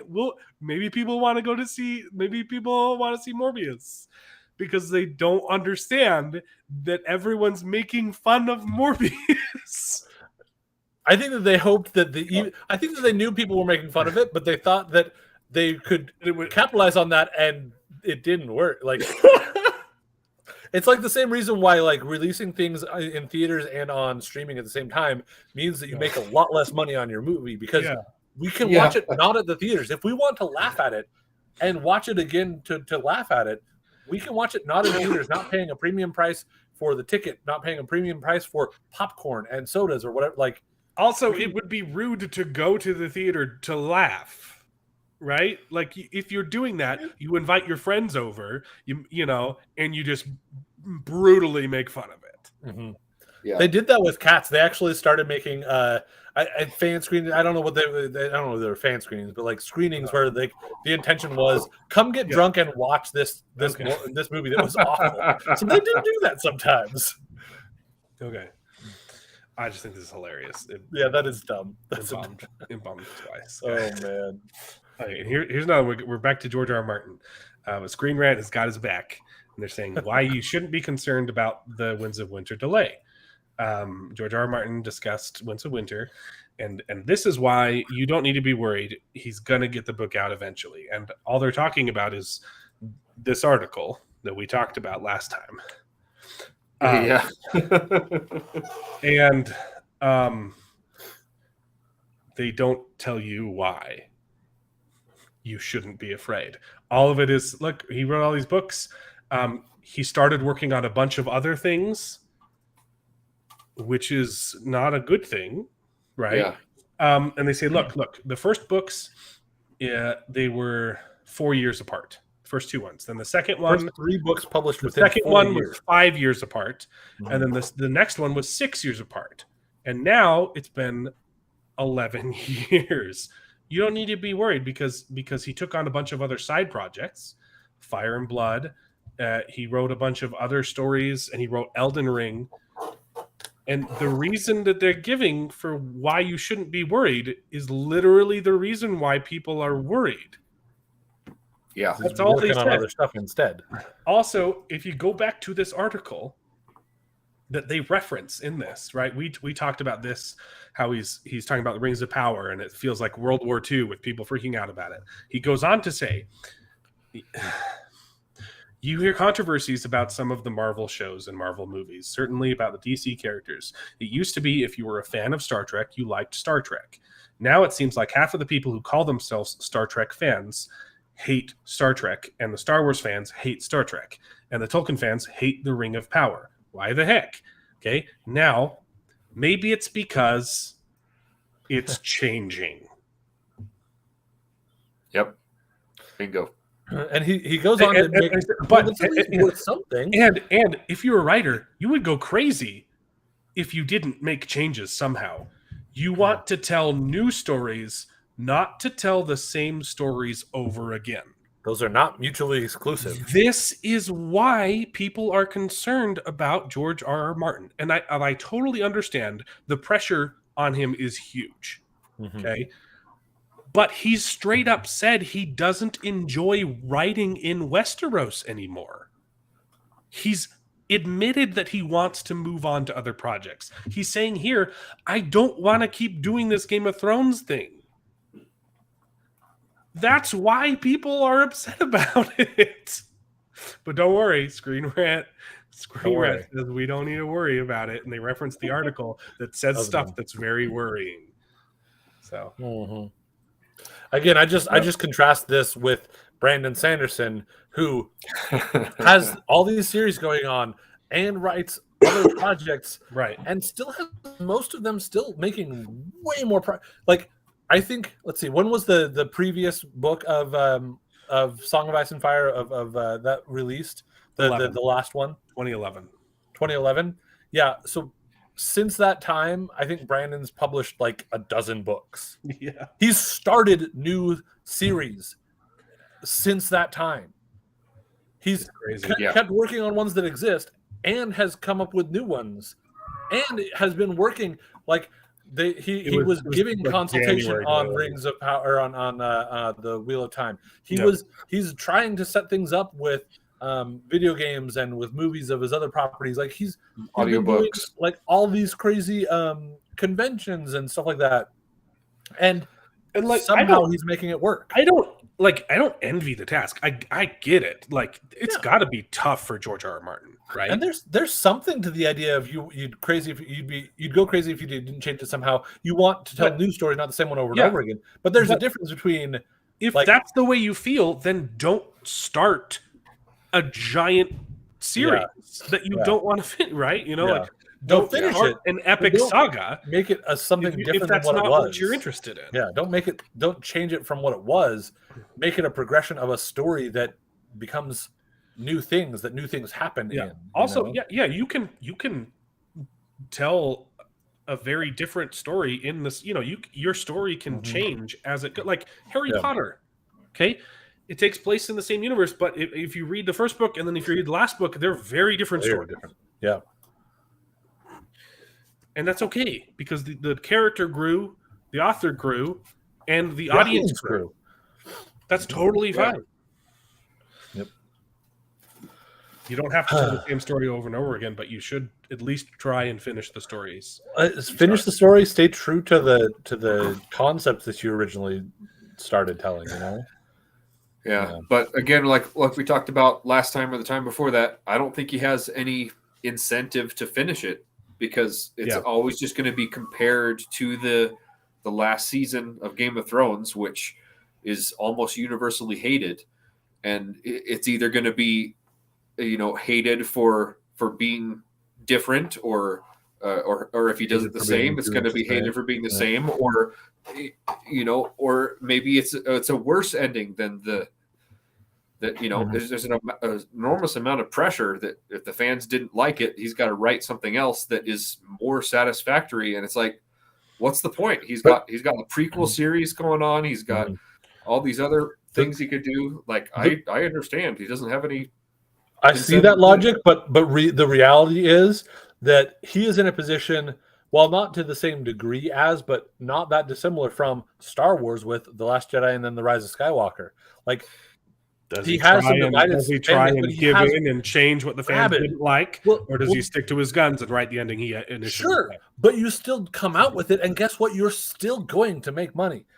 You may catch flack for it, you may get hate for this, that, or the other, but you're gonna make money, and you're making money on these other things, which But he is taking doesn't away from need your incentive money. to do this. But like, He doesn't need any more money. So he doesn't need any that's more why money. he But doesn't he's, have the incentive to. but he's also still working on these other things that are going to be making him money. You know, like, yeah, he doesn't need Fire money, him but up. at the same time, like, just put it out, make the money that you can make on it. Realize that some of your fans are going to hate it.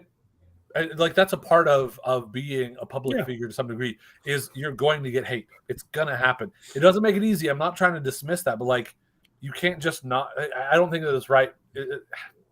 It's hard because I don't want to become entitled either to be like, well, you bet. I guess you know he can do whatever the heck he wants with his life, but yeah, come on, just do it, bro. It's the wrong attitude. It's the wrong attitude to have. Yeah. You mentioned hate. I thought we'd end the whole thing talking about Fear leads to racism. anger leads to hate. Hate. This is a great top. This is a great topic to talk about when I'm feeling sick and my brain's not working. Let's talk about racism, everybody, and hate. Yeah.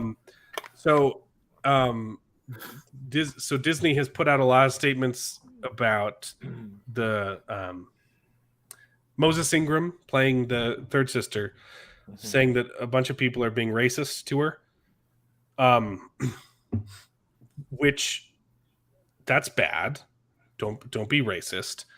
But it's weird because I'm not denying that people can be racist. But I don't think that that's what's happening here. I've watched a lot of stuff online, and if you have receipts, please prove me wrong. Show me some examples of people actually being racist. I've seen a lot of people complaining about the show online, and I haven't heard anyone mention they hate the show because she's in it and because she's black. I've heard a lot of people complaining about her acting. I personally don't love her performance. I think it feels like over exaggerated, like a stage performance, which makes sense when I found out did studying. She's a stage actor. She hasn't. I've heard she did a really good job in. She hasn't done a lot of stuff on film, but I've heard she did a really good job on the new Macbeth movie, but by one of the Coen brothers. I've heard she's in it, and she does an amazing job. I'm sure she does because that also is like a stage play. Yeah. I personally think she overacts a little bit, but of all my complaints of the show, that is very, very low down on the list. I think the show has a lot of other much bigger problems. Yeah. I haven't heard anyone complain about her race.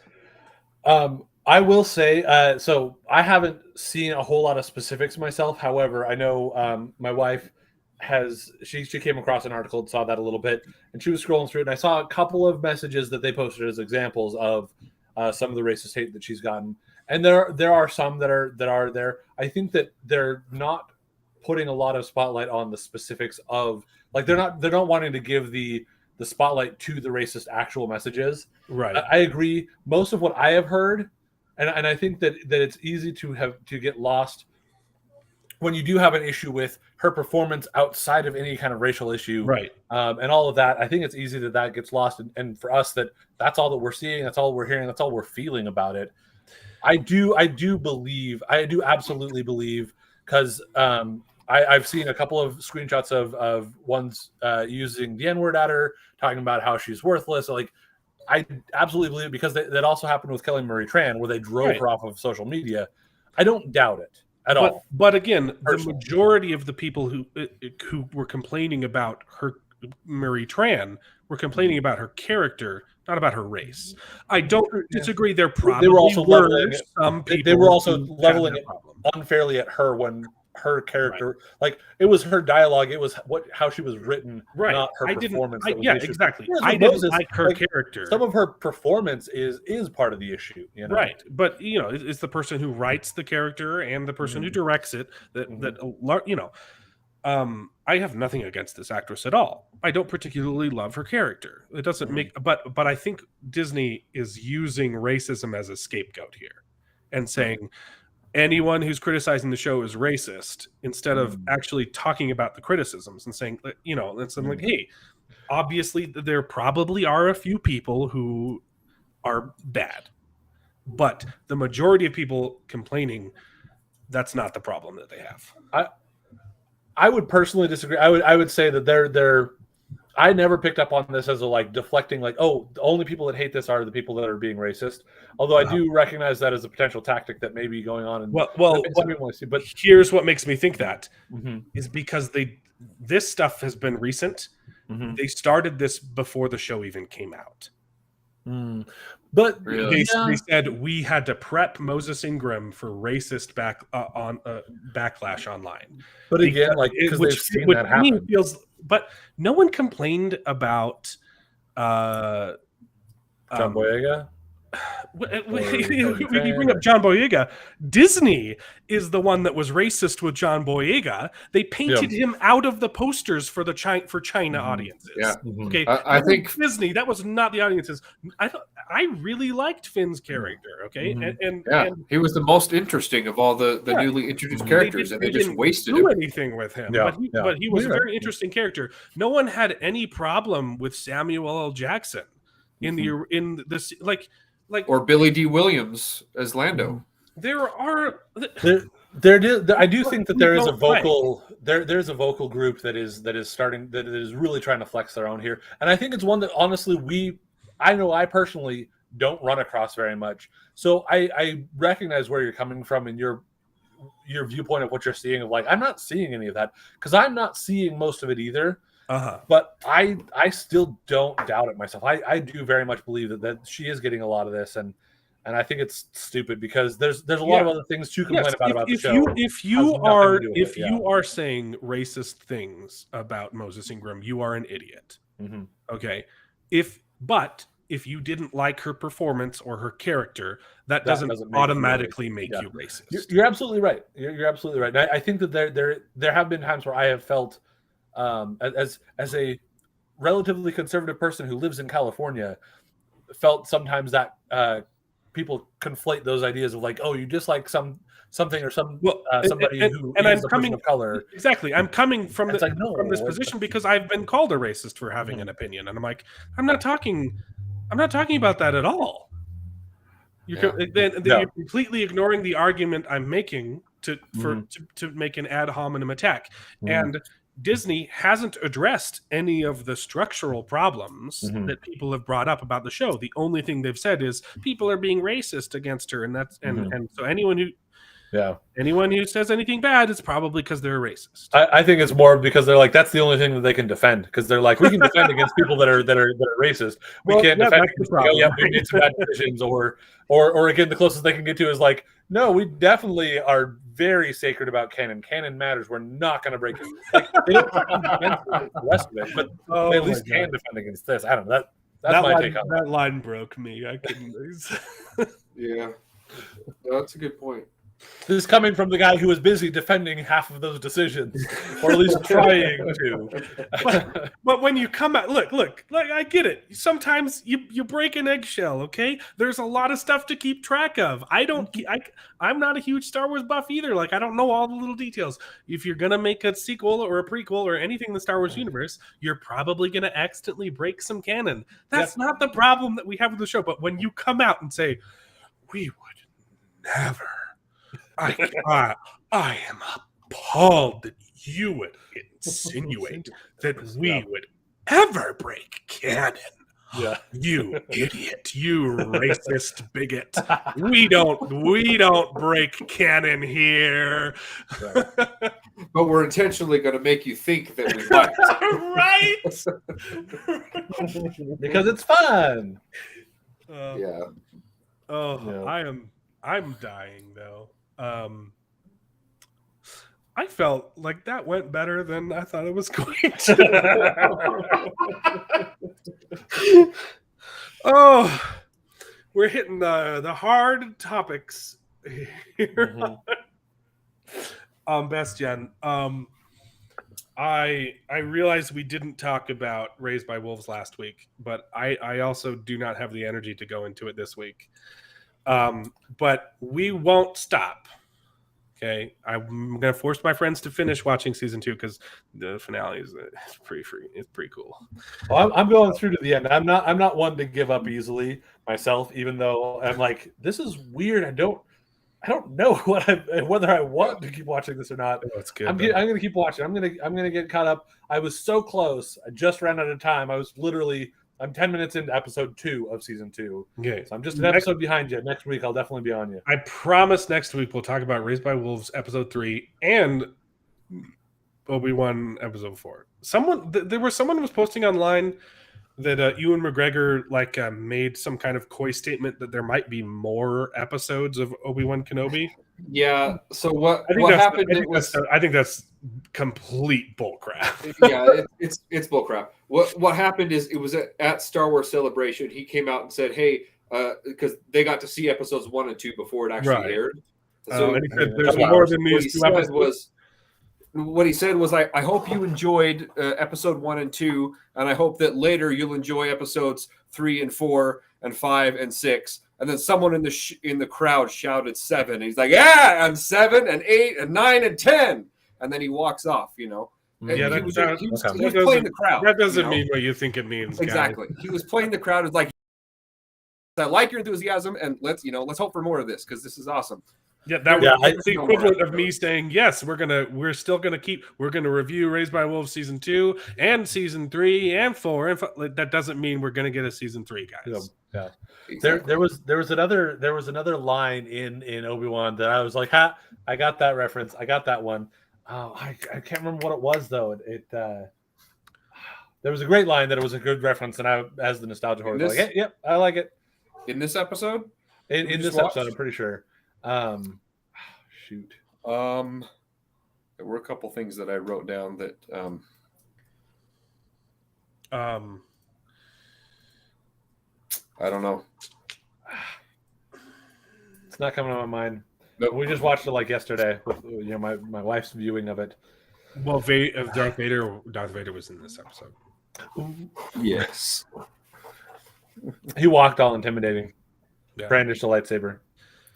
At least his lights are still see in the dark. There was an absolutely exhilarating, breathtaking lightsaber fight as well. So. There were some beautiful shots. There was one of those wide shots of the quarry kind of from the side where you can kind of see the red and the blue. Like, that looks kind of cool. Oh, I forgot about one of the complaints I had. Ooh. With episode 3. Yep. So right at the end of the fight, right, he pulls down the. Oh, we lost Jared. No, I'm still here. No, I'm just. Oh, he pulled. Okay, he's back. Okay, so at the end of the fight scene, he knocks over the container thing, and it's full of caltrops or whatever that he ignites with his lightsaber. They looked like little spiky balls, but I guess it was like some kind of fuel or whatever. I think they're flammable crystals or something. That's what I was thinking. Some sort of crystal, He turns them on with his lightsaber, and then force chokes Obi-Wan and drags him into the fire. Which I thought was a cool visual. And then he force pushes him out and blows out the fire with his force. Yeah. And then Obi-Wan gets up, and then the lady shoots her gun and starts the fire again. And then the droid picks up Obi-Wan and very slowly walks off. Just a little ways away too. Once again, they're still somehow in that area. Has already shown that he can use a force push to put out the fire, and B, he can force choke Obi-Wan from the same distance. And he doesn't do either of those things and just lets this robot carry Obi-Wan off. Yep. I agree. That was one that I wrote down too, but we didn't get to it. You know what I think would be really awesome is if he just straight up walks through the flames and Yeah. is just unaffected Yeah. by it. And that would be like, You hey, got I was fire. burned and I I've was conquered my fear. born in the fire. Exactly, Moved exactly. by it. Well, that's why he's on Mustafar. That's is why to, I'm like, show Darth he's Vader now. I Yeah. built my castle in the Mhm. darkness. Okay, and he even has Mhm. he has a similar voice. You think the fire your ally. Yeah, no, that I agree. That was a little bit silly. It doesn't do anything to go after him. I wish I remembered there was a really good line where I was like, hey, that's a like it's one of those ones where like they almost said it's like the like you need to help her, Obi-Wan. You're her only just it was something else like that where I'm like, hey, I got that. I just wish I could remember it. It came to my mind just before we brought this little section up. Was it the inscription by Quinlan Voss? Like only when you close your eyes can you see the path or see the light or something like that? Yeah, no, I don't think it was that one because you're getting some Path of the Way kind of stuff going on. I will say, I personally still have faith in Patrick Rothfuss. Me too. But it apparently has been a long time since the It's first two been of the Name of same the Wind. amount of time. It's been No. since 2011. And he doesn't have the same. I think his excuses. situation is a little bit different. There are obviously some parallels, but the first book took him like 20 years to write, and he didn't think that he was going to get famous. He wrote it and ended up getting famous, and then the second book took him like 7 years. So I can understand. I don't like that it's taken him 10 years to write the third book, but it makes a lot more sense than George R. R. Martin. And he has taken on a bunch of other things, which is what slowed him down. But he also he fully admitted that he had a psychotic break. Like the stress was so much that he had to take off a few years and be like for mental health, which I totally understand. George R. R. Martin, that's a lot of pressure. But and also with Patrick Rothfuss, like those books are like poetry, like they're very intricate. Every detail is important. So getting the last book right is going to take longer. He should have been done by now.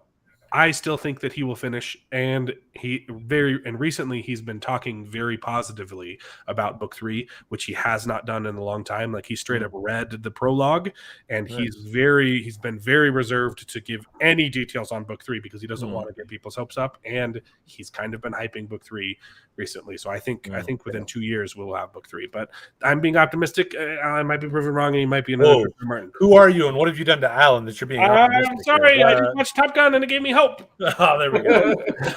That's honestly the one thing that's holding me up from reading Name of the Wind is I want the third one to be at least like scheduled to be coming out before I crack into it. I have the Song of Ice and Fire books, and I'm not going to start them unless he finishes Winter. Unless he gets the last one going. If he finishes Winter, I'm like, okay, he can get one more book out, right? Yeah. And I'll start it. But I wouldn't let that hold you back from starting Name of the Wind. It's a good book. You can read it and read it again and read it again. With Name of the Wind and Wise Men's Fears, they get better every time you reread it, and you kind of have to reread it to pick up on all that stuff. And you're going to want to reread them, so you'll be like. That's part of my problem. So I've told the story. I know David's heard this a couple of times, but like this happened way back from when I was a kid. I always like having everything as fresh in my mind as possible, especially for those intricate books that have like clues laid throughout and the payoff later on and references later on. So as a kid, when the Harry Potter books were coming out, the first 2 came out before I started reading them. The third one came out right after I started reading them. So I read the first 3, and then I'm like, oh, I'm so excited for book 4, and I want it all fresh in my head. So I'm going to make sure I go back and reread 1 through 3. And by the time I reread 1 through 3, the fourth one wasn't out yet. So I'm like, well, let me go back and read. I reread 1 through 3 6 or 7 times before the fourth book came out. Yeah. And then what did I do? I read all 4 of them waiting for the 5th book to come out. And I was like, I can't do this, especially with all the other great content going on. Sit down and read a book. And for the first time, I want to read it. But then later, I've just come to the conclusion that I can audiobook the reread. And so like, I want to read them for the first time and not have to feel like, okay, I've got to go back and reread them to get it fresh, I highly recommend Kingkiller Chronicles. They are fantastic. Yeah. And I will take that recommendation. Even if sure. he never does finish, anyway. like I've gotten so much enjoyment out of those books. Like I'll be disappointed, but like I still feel like I'll take that recommendation. I very well may end up doing that. The other thing is that is what has held me back from starting on Brandon Sanderson's Stormlight Archive. Yeah. but Yeah, that makes sense. especially because of how freaking huge those books are. But so like as He's soon- writing the you know, fifth book. we get to a Here's the thing, point- yeah, he's at least making progress, and he gives us updates, and it's great. That's one that you could start right now because there's a break. Yeah, it's the I don't 5 think- books, and then There's there's going to be another 5 books. Yeah. There's going to be a time gap, a time jump, and it's going to be so it's 2 full arcs. Yeah, as soon as 5 book arcs, as his latest Wax and Wayne book comes out, because I actually just recently did a re-listen to the Mistborn stuff. Yeah. But again, it's been just long enough. I'm probably going to re-listen to them again just before the new one comes out. Once I get all those done, then I'll probably start in on Stormlight Archive, because I know book 5 is on its way. Yeah. Well, if you ever get like bogged down, what I've been doing is I'll do a bunch of Terry Pratchett in between. So like I'll do like some heavy stuff, and then because they're also really short. So I'll just quickly read a little Terry Pratchett book, and it's Yeah. Discworld is so good, man. I've kind of little bits and pieces Someone of needs some to of those, make a but yeah. Discworld cinematic universe Yeah. because it would be so fun, and it would be very minimal work in the writing room because his books are so short that they're basically movies, right? Like really good stuff. Really good stuff. Nice. Well, I did just finish Name of the Wind recently, and I had the same trepidations you had, Jared. I didn't want to start it until I had confirmation that at least the 3rd book was coming out soon. But I had it on my shelf for a couple years, and I was like, I got to read this, and I'm glad I did because it was really, really good. And I'll now definitely take that recommendation for the second one. Yeah, I'll I'll definitely take that recommendation. I'm like I said, I've got those things planned, and of course, there's all these like Netflix and whatever shows to watch that take up most of my time. But I'll definitely, if I get through all this stuff at a certain point, I might just decide to bite the bullet and do it, because, like you said, the idea of the fact that you get paid off for rereading them, like you get some extra payoff. That intrigues me enough that I'm like, hey, now that I figured out that I can re-listen to books before there are comes out, so many tiny details in those books that are it's incredible. I don't know how he did it, which is why I'm totally understanding that it's taking 10 years to write the 3rd one. That's really exciting. That really does do a lot to get me excited to read through that. Yeah, for sure. So I might just do that. Yep. I love how this intended to be short episode ended up longer than any of the rest of years you've had. Oh, I've had a 3-hour episode. Oh, have you? Okay, I haven't caught them all, but most of them are close to that too. And we're pushing past. Sorry, I'm a talker. So, just talk about make Star Wars great again. Hashtag it. Hashtag save Raised by Wolves, make Star Wars great again, fire Kathleen Kennedy, and hire Corwin as the showrunner. Yeah. So if any of you watching didn't catch that, Raised by Wolves has been canceled apparently. But there are petitions to either revive it or get it moved to a different network. So post it on social medias because it's a good show and it's still good. It's still worth watching, even if they never get a season 3. Seasons 1 and 2 are very entertaining, and you will get stuff out of it. And it's so sad though, is because he planned out a certain number of seasons. He knew where the story was going. Sad. So. That is frustrating because instead of those other shows like some certain Supernatural that I really liked that just drag on and on and on, like if you have a good this episode, whoa, we got full circle, baby. No. Thanks for watching. We'll see you next week, and maybe I won't be on drugs then. It's crazy. So many people got sick. So I'm gonna go and sleep with my wife. And Clue. It's a good movie. Let's talk about Clue for an hour. That is a good movie. I gotta bye, guys. Bye. See ya. Oh yeah. Okay. I think the author is Raised by Wolves. The guy who did it is invested enough that if it doesn't get renewed, I think he'll be like, "Hey, this is what I was planning to do." Yeah. That's not a bad idea, Jacob. A graphic novel. the droid messed up those Mithrax. Later. See ya. I meant to. I didn't. Okay. Bye. Bye, everybody. This is the worst ending worst thing alive. outro I've ever done. So we'll see ya on the other side of the pancake. Bye.